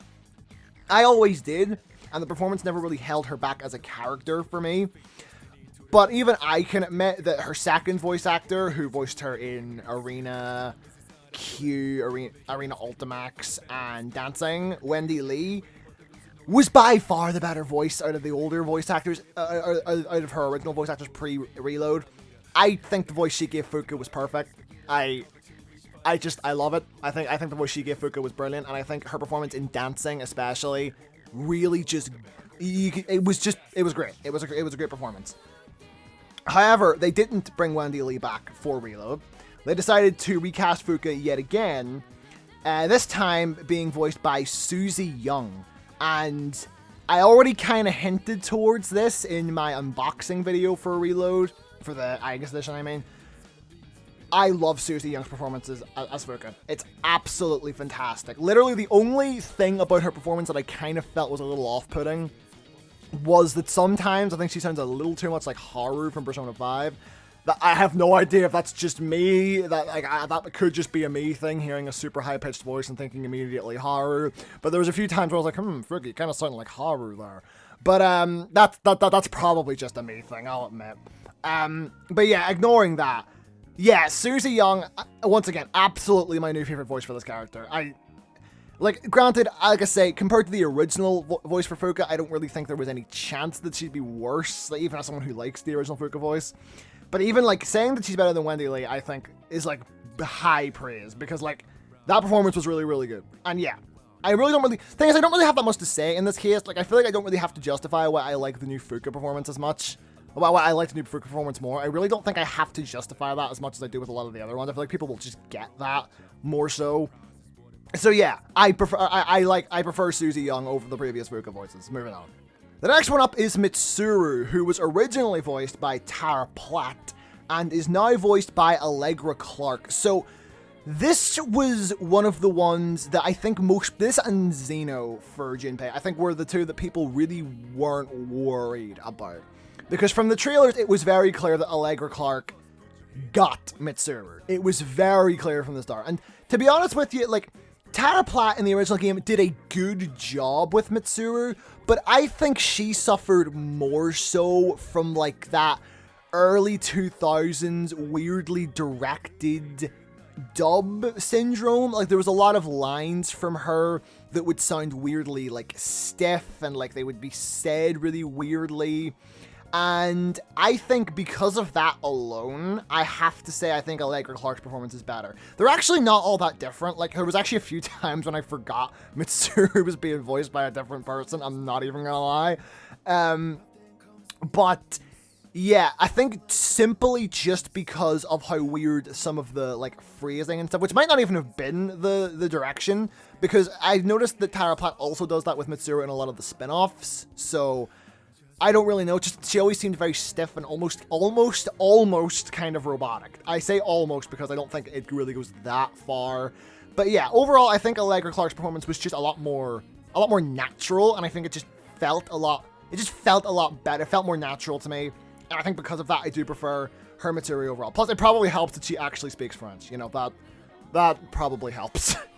Next up, we have one that is apparently one of the more controversial ones from what I've picked up on for people who have played the game, and that's Aigis. Now, Aigis was originally voiced by Karen Strassman and is now voiced by Dawn M. Bennett. So, I'm not gonna lie, this was one of the ones I was the most worried about going in, because Aigis, if you're not aware, is my favorite fictional character ever. Not just in video games, not just in Persona, ever. In any work of fiction, Aigis is my favorite fictional character ever. I think I just love her character so fucking much. The arc she goes through, everything about her in this game is fantastic. So you can imagine I was a little bit on edge when I heard she was going to be voiced by a different person, especially considering how good Karen Strassman's original performance for Aigis actually was. Like, how she transitions from the very robotic speak in the early game to sounding pretty much 100% human by the end. Well, it's probably more 99% human. There's still a little bit of that robot energy in there, which is good that they kept that. I actually thought that was like a good decision on Atlus's part. So I was a little worried, especially when I was watching a lot of videos, like, trying to get a vibe for what the voice actors were like, and I was watching a lot of performances from Dawn M. Bennett, and wasn't hearing Aigis in there at all. Like, obviously, there's, you know, voice actors do different voices for different characters, and I get that, but I had never heard a performance that was even similar to Aigis. It's actually kind of a similar worry that I had with Heather Gonzalez for Yukari. However, and apparently this is a hot take, I ended up loving Dawn M. Bennett's performance as Aigis. I know a lot of people are saying that she is the voice that they have the biggest problem with. And to be honest, I don't really understand why. Like, the voice actually isn't that different. Like, she's maybe a little more high-pitched now, But aside from that, the voice really isn't all that different. The only difference I could really think of between Karen Strassman and Don M. Bennett's performances was how they approach Aegis talking robotically. Karen Strassman went for a much more traditional I am Aegis robot sort of style, where Don M. Bennett goes less robot and more AI. So like, you know, Alexa, Siri, Cortana, is that what the fucking Microsoft one is called? I don't fucking know. All of that sort of thing. And I like it. I think it actually fits really, really well. Like, obviously, it's really going to come down to personal preference, whether or not you think she should sound more like an actual, like, traditional cliche robot, or whether or not you think she should sound like an AI. Personally, I actually really like the choice to make her sound like an AI, because, one, it just, it makes sense with how, since AI has kind of become scarily kind of a regular thing in the world since Persona 3 came out, it makes sense to update Aegis' voice to fit what we now know robots to sound like. Like, oh, it's so weird to say that. Like, the thought that we kind of actually do have robots now. Like, that's kind of freaky to think about. But also, I just think it sounds better. And also, they also kind of give Aegis more of a... Like, she has this thing now that she didn't have in the original, where she'll say, like... Aegis always used to do this thing where she would say, like, a phrase that she would hear, like, Junpei say. But now they've made it so that anytime she says that, she says, we will kick their asses, as they say. Like, they've made this thing where she says, as they say, after every single, like, slang phrase she uses, which was a little weird, I'm not gonna lie, at the start, but I actually ended up really liking that towards the end. Like, it really gives Aegis a lot more personality early. Like, when, like, it makes her feel more distinct from the rest of the cast early, rather than just her distinction being robot. She also has that whole thing going for her. And yeah, as the game goes on, I will admit her transition from robot to humanoid is probably a lot less noticeable, thanks to the more subtle change in the voice. But honestly, that might just be me, because I've played the original and I heard how different the original distinction was. I'm sure for someone who's played the new game, it probably was a lot more jarring of a change. But overall, and I know this is a hot take, I think I actually prefer Don M. Bennett's performance. Now, let's make one thing very clear. That is no dig at Karen Strassman's performance as Aegis in the original. Her performance in the original was amazing. Like, one of the best performances I've ever heard in a Persona game, and that still rings true. It's fantastic. If you're someone who has not played the original Persona 3, I recommend going back and playing Persona 3 Portable. I say portable because, you know, you can play as the female protagonist and get, like, a different story that way. So it doesn't feel just like you're playing a worse version of Reload, essentially. I recommend going back and playing that so you can hear a lot of the original performances, because they really are, and this one especially is really worth hearing just for how good it was. But myself, I think I do prefer Don M. Bennett. I just think I think that more high-pitched voice works for Aegis. I think that fits. And also the more AI voice, I don't know, I can't describe it. I really, really like that choice. I can't describe why I love that so much. I just think the choice to make her sound more like an AI than a cliche robot fits. I like that choice. I think it works really well. Next up is another slightly complicated one to talk about, and that's Ken. So Ken is pretty much in the same situation as Fuka, where he actually has 3 different voice actors, and we have no idea who the original is. And unlike with Fuka, I couldn't even find a guess as to who the original voice actor was. I literally just have question mark written down here. So let's just go through these. So the original Ken voice actor, who we don't know, this was my least favorite performance in the entire game. I'm not even slightly kidding. This performance always put me off. Like, dude. Yeah, no, man. I did not like this performance at all. Like, the main joke I always used to make is that Ken sounds more robotic than Aegis, and Aegis is a literal fucking robot. Which I guess you could argue rings doubly true now. But, yeah, I really didn't like Ken's original voice. I didn't think the performance was good. And it didn't really give me any reason to like Ken as a character. He didn't feel like a believable character to me. That's just how it was. However, in the spin-off, so Ultimax, Dancing, and Q, Ken was voiced by Cindy Robinson. That's right, Ken was voiced by fucking Amy Rose. And the worst Amy Rose at that. However, that's not to say I don't like Cindy Robinson as a voice actor. I actually really do. I think her performance as Ken in Ultimax and all the other games was fantastic. I thought her voice for Ken was brilliant, and I actually wouldn't have been mad had they brought her back for Reload. However, they didn't do that. Instead, they brought in Justine Lee, who does a fantastic job as Ken. Her voice for Ken actually isn't that different from, well, I said it's not that different from from Cindy Robinson, but honestly, Cindy Robinson felt like she was trying to replicate the original Ken as much while also giving a better performance. Where Justine Lee feels like she's doing a more traditional kid voice, but she also just does a much better job at conveying the type of character that Ken is supposed to be. Like, she conveys the mature for his age side, but she also really well portrays he actually is just a kid at heart, but he doesn't like showing that. That's portrayed really, really well in this performance as well. Not to mention there's a lot more with Ken due to his Link episode. Like, I just feel like I got to know Ken a lot better in Reload, and I feel like the voice acting really helped with that. So yeah, once again, Justine Lee I think is my new favorite voice for Ken. I know I'm saying this for all of them aside from Makoto and Yukari, but I really, really do like a lot of the new voice actors, and in a lot of cases, they are just outright improvements over the original. I really don't know what to say here. I really liked Ken's new performance. So next up is another one I was kind of worried about, and that is Shinji, who was originally voiced by Grant George, and is now voiced by Justice Slocum. So I was worried about this one because when Justice Slocum was announced for the role, I went to look into other roles he had done, and he actually didn't really have that many. And like the one role I could find of him was like of him voicing like a really cartoony character with like a really cartoony voice. So I couldn't really get a good grip on the type of voice he would do for a character like Shinji.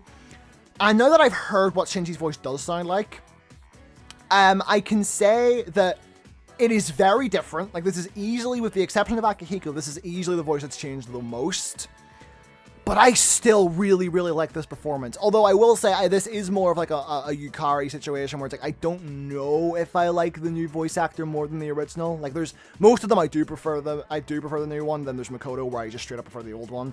Whereas with Shinji and, like I said, Yukari, I'm kind of still on the fence about it, because Shinji's original performance was so distinct, and it really got the vibe that Shinji was supposed to have across really, really well. But then again, now that I'm thinking about it, so does Justice Slocum's performance. It really, really does get that across, especially in a social link. Ugh. I really don't know with this one, which one I prefer more. I think, you know what, I'm just gonna call this one a tie. You know what, fuck it. I'm calling this one a tie. Although I will say, I think performance-wise, Justice Slocum's is probably a little bit better, just, you know, because modern dubbing and direction is just a lot better than it was back in 2006. But overall, I still really, really like Grant George's performance. But yeah, I'm calling this one a tie. I literally cannot choose here. So before I move on to the party member, the non-party member voice actors, I do want to briefly talk about Koromaru for a second. So in the original game, Koromaru just used stock dog sounds, which made sense. It made a lot of sense, and it worked. Like, I never even really thought about, oh, that sounds like a stock song. I never really thought about that because, you know, it sounds like a fucking dog. Like, what more do you want? However, in Reload, the decision was made to have an actual voice actor come in and do the dog noises for Koromaru. It's the same dude in Japanese and English, because, you know, barks sound the same everywhere, I think. Jokes aside. Yeah. And I'm gonna be honest, I actually forgot. This was announced prior to the game coming out. However, whenever the game came out, I actually had completely forgotten about this. So when Koromaru first showed up and like made a noise for the first time, it was jarring as all fuck. Like, it actually really, it just instantly reminded me, oh yeah, that's a dude voicing him. No, I'm not going to say this ruins Koromaru's character or anything. Like, I did get used to this eventually. Like, I just sort of accepted it as a thing and stopped hearing how weird it sounded, because I got used to it. I just did. But I will say that it was a little jarring and did take some getting used to. It does sound a little weird, especially some clips in particular sound especially weird. But overall, I do still think it works. It was just very jarring and very hard to get used to. I wanted to bring that up because I feel like a lot of people aren't bringing that up. And I feel like it is worth bringing up. So yeah, it's not that bad, but I thought it was worth a mention. So, like I said, I am going to briefly talk about some of the non-party member voice actors here, because Some of these voices are the first time these characters are having voices. These are the first time these characters have had voices in anything, because in the original Persona 3, the social links didn't have voices. So, hearing a lot of these characters voiced for the first time was very interesting. But even with the characters that did have voice actors originally, I also want to give some, just some props to some of them. So, Jake Green as Ikutsuki, yeah, that's just an outright better performance. Ikutsuki was another one of the weirder performances in the original game, and I know a lot of people say it works because it makes him sound creepy, but the thing is, you're supposed to trust Ikutsuki. Like, I understand he's supposed to be like the twist villain, but the thing is, a twist villain has to actually feel like a twist. Unlike a certain detective prince I know. So, and with Ikutsuki, his weird voice did never make me think, oh, maybe this dude's evil. It just made me think this dude has a bad voice actor. Not a bad voice actor, but bad voice direction, you know? But with Jake Green's performance, I really feel like not only did they make him sound more fucking human, but they also just made him sound more genuine and trustworthy, and it really helps with luring you into that false sense of security with him. So overall, I think this is just an outright upgrade. It took one of my biggest issues with the original and just made it better. So that's just something I wanted to bring up. I also want to briefly talk about the Strega members. So Damon Mills as Takaya really isn't all that different, I'm gonna be honest. Like, he's just basically doing the same voice Takaya always had. And actually, while I'm doing this, I'm actually gonna take a minute to talk about Strega. So it was announced ahead of time that Strega was gonna have some new scenes. Yeah, I really don't have that much to say about it. Like, I feel like I at least understand Strega a little bit better now. Like, I understand their motivations and why they do what they do. But I still don't think they're good characters. Like, that hasn't really changed. All they've really done is make me understand them a little bit better, but that doesn't change the fact that 2/3 of this group are just bad fucking characters. But yeah, Damon Mills' performance as Takaya was fine. It was pretty much just Takaya. There's not really much I can say there. Chris Hackney as Jin, I actually really liked, because he gives Jin a Brooklyn accent, which I actually thought fit really, really well. Like, that was not something I knew I needed until I heard it, but yeah, that works really well. That really took me by surprise. That works. That really does work.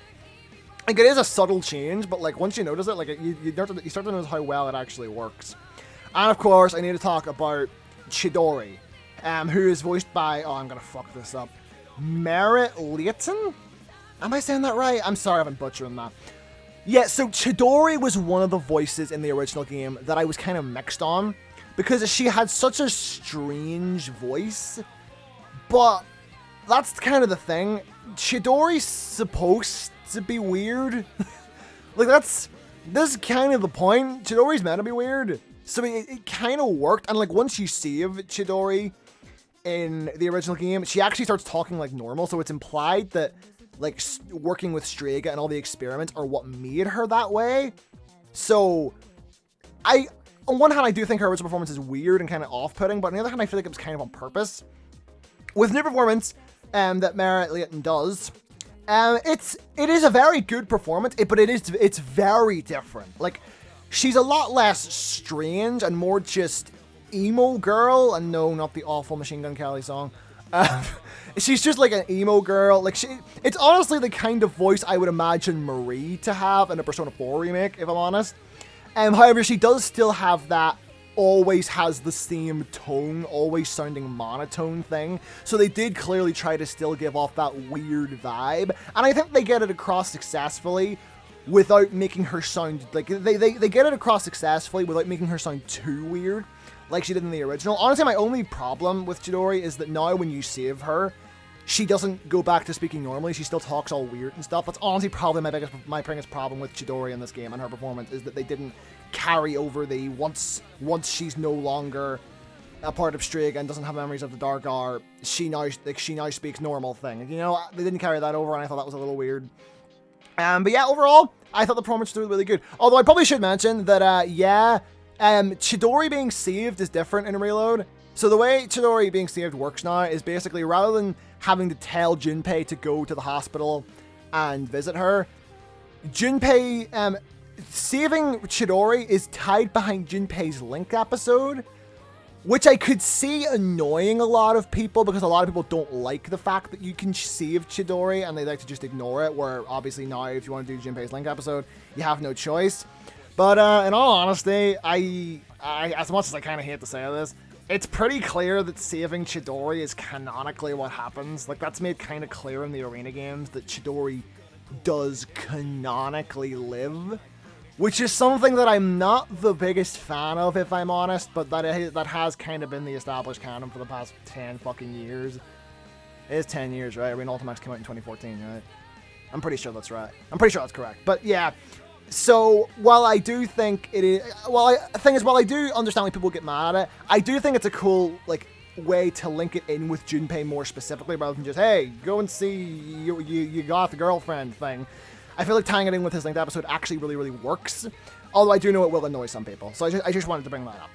Okay, so now I'm just going to go through and talk about some random voice actors who voiced like different social links who never had voices before. But the first one that I just have to give praise to, and I like to think I'm not alone on this, was Shelby Young's performance as Yuko. Holy shit, this performance is good. Like, Yuko, I always liked Yuko. Like, she was always a social link that I liked, but she was never one of my favorites. She might be one of my... I think this performance has officially made Yuko one of my favorite social links in Persona 3. Like, it really just goes to show how much a voice actor can breathe new life into a character, because now you don't just have to pick up on her personality through her animations and her sprites and her dialogue. Now you can actually hear her personality through her voice and her mannerisms and the way she speaks, and it completely made me see Yuko in a completely new light. So yeah, this performance deserves all the, like, it deserves all the praise in the world. It's absolutely fantastic. Another one that I absolutely loved was Grace Liu as Maiko. Maiko is one of my favorite fucking social links in the entire franchise. I adore Maiko's social link, mostly because I also had to deal with my parents splitting when I was really young. I think I was probably around the same age as her as well, actually. So I really, really like how it shows that and how it shows from the child's perspective. And, you know, it's very realistic and it's a very good social link. It's my favorite Hangman social link. And, oh my god, dude, Grace Liu's performance as Maiko, dude, like, oh my god, she nails it. She really, really nails it. Like, dude, like, I think the best part about it is that she genuinely does sound like a young child. So, she genuinely does sound like a young child, so you really do feel for her. And a lot of people are saying this makes her social link harder to sit through because it genuinely makes you feel bad for her, which I already felt really bad for Maiko in the original. But yeah, this really, really drives her social link home a lot more. So I really, really appreciated that. So the other one I wanted to talk about, I'm looking through IMDb right now to find the voice actors. I didn't have this pre-prepared in my notes. I just sort of did this one on the fly. The other one I really wanted to give credit to was Akinari's voice, who is Lucine Dodge. I'm terrible with pronunciation, sorry. Yeah, this performance is fantastic. Like, Akinari's another one of my favorite social links ever. Like, I think most people can agree that his social link is fantastic. And yeah, the voice performance here was incredible. It really made you feel like his sickness, it really made you understand better what he's going through. Because before you would see how sick he was and you would see the coughing and stuff, but now you can hear how frail his voice is. You can physically hear him like coughing, and it sounds like he's coughing up his own fucking heart half the time. It really, really drives home how much Akinari is suffering. And I feel like that's something that you just can't get through simply reading a text box. I feel like actually it's really a show don't tell type of thing, and I really, really wanted to give credit there. So yeah, those are just some of the voice actors that I especially really, really like. But I did like all of them. The only one that I didn't really like, and this is absolutely no shade to the voice actor, to be clear, was Patrick Seitz as Tanaka. So I don't know if I'm the only one who sees this, but Tanaka has been around since the original Persona 3 and has been in every mainline Persona game since. I know he sounded like this in Persona 4 Dancing as well, like with the deep, like, I'm President Tanaka voice. That is never how I imagine Tanaka sounding. I cannot be the only one who imagined Tanaka to have a, I'm President Tanaka, like a super, like, weird kind of sleazeball kind of voice. Like, I never expected him to have this really deep, like, super bombastic voice. I always thought he would sound something like this, like he's always whispering because he doesn't want the cops to overhear what he's saying. You know, that kind of thing. So that might just be a me thing. I don't know. But like the performance overall is still good, don't get me wrong. But it's just not how I imagine Tanaka to sound. I don't know. That could just be a me thing. Like, I'm not gonna try and pretend that might. I'm not gonna try and pretend that like that's an objective opinion. Like that's just a me thing. That's always how I imagine Tanaka to sound. But whatever. That's whatever. So the next controversial thing I want to talk about is the music. So the music, once people found out that the music was going to be remixed, there was a general response of, why? I'm not going to lie, I did kind of agree with that. I was kind of like, the music is fine, like, why change it? And it was even more concerning once we found out that the fucking singer was going to be different. It's not Yumi Kawamura, it's... I actually don't know the person's name. So, shit. But anyway, I always chose to remain optimistic about the soundtrack. I will admit, whenever I heard a lot of the remixed tracks in a lot of the trailers, I was a little bit on it. But now that I've actually played through the whole game and heard the whole soundtrack, I can confidently say that I really, really like this game's soundtrack. I do still think there's a lot of songs where I still prefer the originals. Like, one example is When the Moon's Reaching Out Stars. I know that's an example everybody uses, but it's true. The dancing version of The Moon's Reaching Out Stars especially is still the best version of that song. I really like the Reload version, don't get me wrong, but I do still overall prefer the dancing version, because the dancing version was basically just the original, but with the extended lyrics, and it's fantastic. So, personally, that's still my favorite version of the song, but I do still really like the Reload version. Another example is Mass Destruction. I actually really, really like the new version of Mass Destruction. I know a lot of people really hate it. Personally, my favorite version of Mass Destruction is still, once again, the dancing version, because the dancing version was just the original and the FES version put together into one big song. If you haven't heard that, go listen to it. It's really, really good. But I actually do really, really like the new version. I adore the new version of Mass Destruction, in fact. It's very different, and it does... I know a lot of people have been talking about, like, the weird, like, I think someone called it a beatboxing frog thing going on in the background, and, like, well, yeah, that does sound like a beatboxing frog. I'm not going to deny that. That frog's going hard, so I'm not going to complain about it. But yeah, those two are ones where I still kind of prefer the dancing version specifically. But there are a few other songs where I kind of noticed things being weird. One of the example is Unavoidable Battle. The new version of Unavoidable Battle is just straight up worse. Like, the original Unavoidable Battle felt so intense and there was so much in it. The new one just feels like it's missing something. It doesn't feel as intense. There's just less to it, and I think I still prefer the original because of that. Another example is, I don't remember what the song is called, but the song that plays when you're in the Love Hotel, I'm not gonna lie, the new version of that song is just straight up bad. Like, I do not like the new version of that song at all. And that was like one of the best songs in the original as well. No, I do not like the new version of that song at all. Just straight up at all. I don't like it. It's more so because of the vocals. The vocals just feel really weird and, no, I don't like it. And another song that I actually didn't end up liking, well, I don't want to say I didn't end up liking it, because I do like parts of this song, but there's one thing in particular that sticks out, is the new version of Burn My Dread Last Battle. I like everything to do with the song. I like the instrumental, I like the rap parts from Lotus Juice. My biggest problem with this song is the chorus. Because now it actually sounds like she's singing Burn My Bread. I know that meme has been around for years, but personally, I never heard Burn My Bread. When I listened to Burn My Dread, I always heard the D sound very distinctly. I always heard it. But now with this new version, I hear Burn My Bread. I actually do hear that whenever she sings that part of the song. So, I'm sure I'll get used to it eventually, but...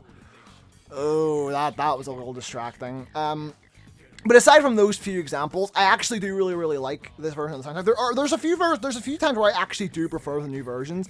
Want to Be Close is an example. I absolutely love the new version of that. And yeah, the biggest example is Changing Seasons. I really did not like Changing Seasons in the original. I was always like, why would you remove Want to Be Close just for this?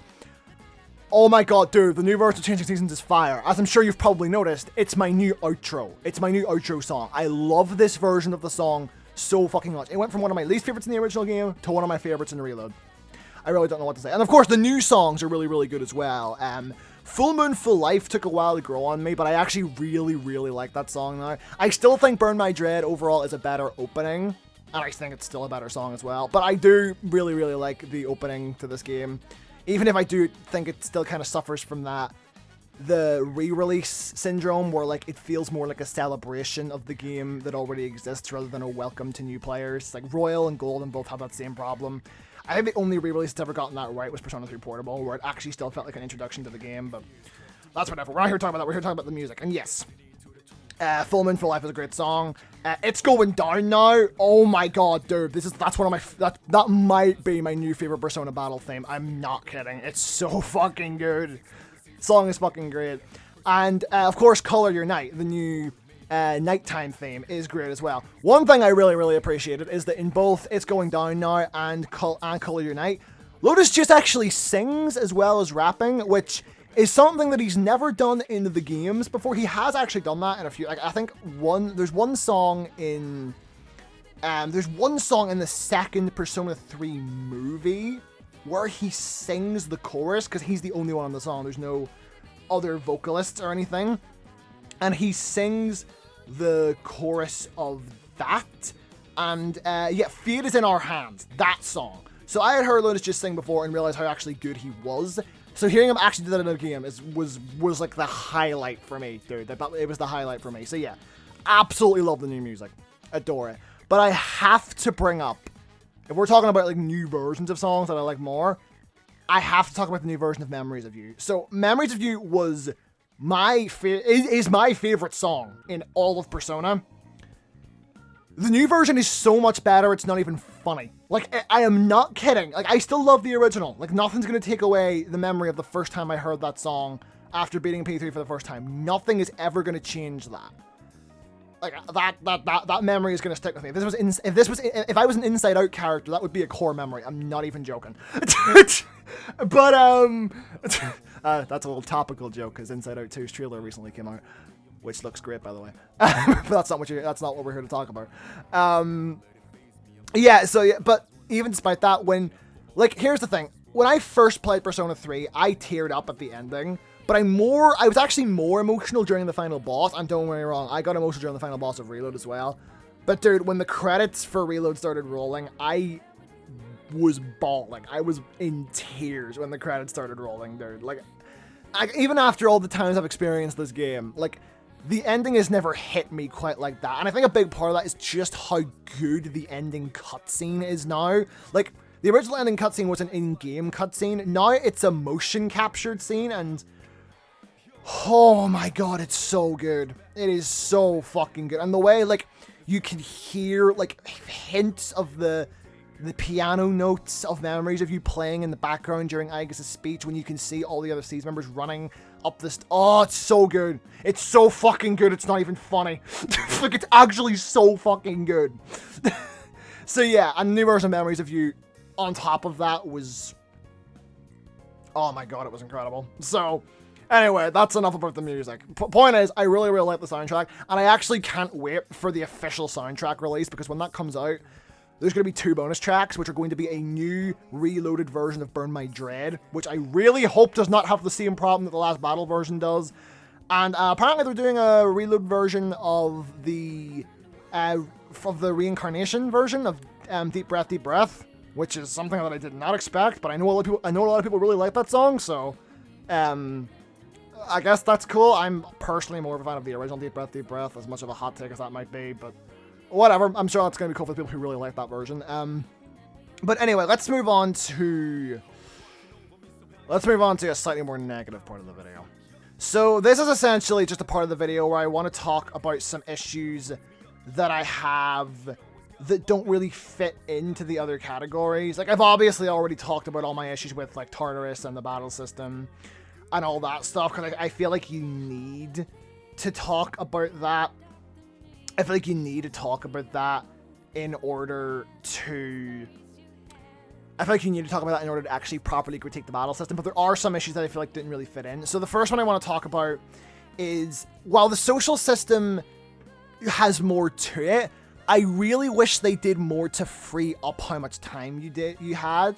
Like, they've really stayed true to the original calendar in game. Like, all of the times you have to skip days in the original, you also have to skip days here. And I just... with all the new stuff they've added, like new mandatory events, the linked episodes, I feel like if you're going to add more stuff to do during the day, you need to give people more time in the calendar. So, for example, I suggested this in my What I Want in a remake video, was they should have given you the opportunity to maybe do school social links during the summer. So, for example, like, for certain characters, you could use the same excuse they used with Makoto in Persona 5, where they have the keys to the school. Like, you could do that with the student council members. You could probably make that excuse for Yukari as well. Say that she has the keys because she needs to go in and maintain something to do with the archery club or something. Like, you know, you could have made the same excuse with, like, Yuko, because she's the manager, and maybe she has responsibilities that she needs to go in and check out, and maybe she's using that, the fact that she has the key as an excuse to keep training the kids. That sort of thing. And the big one that I mentioned was that the summer school week, rather than just skipping by an entire fucking week of gameplay, maybe just let us play that week like it's a normal school week. Like, I know not everybody's going to be there for summer school, but it's a fucking video game. You don't need to have it make sense. Like, I've said this before in multiple videos, but if it benefits gameplay, I really don't give a shit if it makes sense in lore. Like, you can just make an excuse. Say that Chihiro and all the others are there because student council members have to attend because mandatory. Say Yuko and Kaz are there because they fell behind on grades, which would actually make a lot of sense for Yuko's character, and with the situation that Kaz is in, would make a lot of sense for him. You could make excuses, like Kenji. You could say maybe he's going to summer school because the teacher he really likes convinced him to sign up for it. That thing, you know, you could make so many excuses as to why these characters are here. You could do it so easily. But no, they just skip over it again. And I'm like, dude, come on. It's so obvious. Now, I will give them this. They did make a slight... well, I don't know if I call it an improvement. They made a slight effort to change things. So, for example, like, during a part of the story where, say, Siege is going through something, like, really emotional, in the original game, you wouldn't be able to do any of your party member social links. So, for example, like, after they find out about the fall and all that, and they have, like, the entirety of December to sort of think about what happened, usually you wouldn't be able to do party member social links. They've changed that. You can do party member social links now, which I'm sure some people might be mad at because it, like, takes away from the immersion of the game, but me, I don't give a shit. It benefits gameplay, that's all I care about, and it makes it easier to finish Mitsuru's social link. So, that was an improvement, but I just think they should have done more, especially considering how much they've added to the game. Another thing is, and this is a complaint that I understand why they didn't do this, but it does still kind of suck, and that's how they've handled the clubs. So you can no longer join 3 different clubs. In the original, when you joined a sports club, you could join the track team, you could join the kendo team, and the swim team. Now you could only join the track team, and the same goes for the culture clubs. Before, you could join the art club, the photography club, and the music club. Now they're locked to the track team and the art club. Now, I do understand that the reason for this was probably because all of the ranks are voiced now, so they would have to do a lot more voice acting in order to include those. But it's still kind of shit that this was removed. Because personally, I always actually joined the swim team and the music club, because swimming is the closest thing out of any other sport that I actually enjoy, even if I'm not particularly good at it. Just exposed myself there. And I always joined the music club, because for those who don't know, when I was in high school, I was a massive, like, music nut, and I actually went through, like, a fucking, like, punk rock emo phase, which some would argue I'm still not out of. I still have long hair, for fuck's sake, but whatever. So I always joined those clubs just because it's just the kind of stuff that I personally would be more interested in. And people have pointed out that this kind of gets rid of the ability to personalize Makoto, because I know that Persona protagonists are kind of supposed to be like characters on their own. Like, Makoto is all doom and gloom, Katone is all like look on the bright side despite how shit things might be. Yu is a bit of a dumbass, and Ren is a bit of a smartass. Like, I know that's kind of the whole thing, but like, despite being characters, there still was a degree of customization there. Like, obviously there's choices, there's who you get to hang out with, there's what personas you use, and I feel like joining different clubs kind of helped with that, but like I say, I do partially understand why it just kind of sucks that it wasn't included. That's really all I'm saying. But anyway, so that's I just want to talk about those two issues separately because they were just issues that I had, and I didn't really know where else to put them. I guess I could have put them in the social sim aspect. In fact, I probably should have, if I'm honest. But you know what? We're here now. And now it's time for the verdict. Now, or maybe should I talk about the DLC first? Okay, you know what? No, I'll talk about the DLC a tiny bit first. So, the DLC for this game, I've heard a lot of people say is really, really bad, and like it's super scummy. I don't think this game's DLC is that bad, personally. Like, I think, like, and this is just the post-launch DLC. This is just the launch DLC. Any post-launch, like the day one DLC I'm talking about, any post-launch DLC I'll talk about in a second. But yeah, the day one DLC, I don't think it's that bad, because it's not like you're losing much actual content. It's just costumes from other Persona games, music from other Persona games, and really ridiculously overpowered personas from other Persona games. So you're not really losing anything from the core experience by not buying this DLC. And it's not like with Soul Hackers 2, where if you want one costume pack, you have to buy all of them. If you only want the Persona 5 costumes, you can just buy the Persona 5 costumes. If you just want the Persona 5 personas, you can just buy those personas. Like, there's nothing really scummy going on here. It's all optional content that's not really needed to experience the game properly. It's not like they're locking any super important content behind DLC, at least not in the day one DLC. But yeah, I really don't think the DLC practicing for the day one DLC is that bad. However, recently, as I'm sure you saw my video on, there was post-launch DLC announced, and this DLC includes more background music, but this time it's more music from 4 and 5, and apparently this time it's going to be background music for Tartarus rather than background music for battles, which I guess is kind of cool, but I really don't really give a shit about that. Also, by the way, the way that they handled the background music was fucking terrible. Like, the fact that you have to, like, it's not equipped through costumes anymore, and like, you can only equip one song at a time, and then if you shuffle, you don't get the options of what songs you shuffle, and like, whenever you shuffle, the Persona 3 songs aren't included. Like, what the fuck is that shit about? Whatever. Yeah, I just wanted to bring that up. The other bit of DLC is Velvet Room Costume DLC, which I literally do not think a single person gives a shit about. And then there's the third bit of DLC, which is The Answer, which, I'm going to be honest, I can understand why some people might be mad at The Answer as DLC. I can 100% understand that. Now, the producer of the game did come out that when the game was initially announced, there were no plans for The Answer, but it was the community saying how much they wanted that made them add it, and I know a lot of people are skeptical about that, and I think that's just a marketing ploy. Personally, I don't think it's a marketing ploy, for the simple reason that when the game was announced, Midori actually came out and said that there was no plans for The Answer. So I actually do partially believe them on that. So if that's true, I understand why The Answer is DLC. But it still kind of sucks that they're locking something that's so important to the story behind DLC. Like, Persona 3's ending, for someone who doesn't already know, for someone who isn't already in the know, is kind of vague. Like, yeah, we know Makoto dies, but that's kind of vague to someone who doesn't know. Like, that wasn't made 100% clear until The Answer. So locking, ironically enough, The Answer to that vague ending behind DLC is kind of shitty.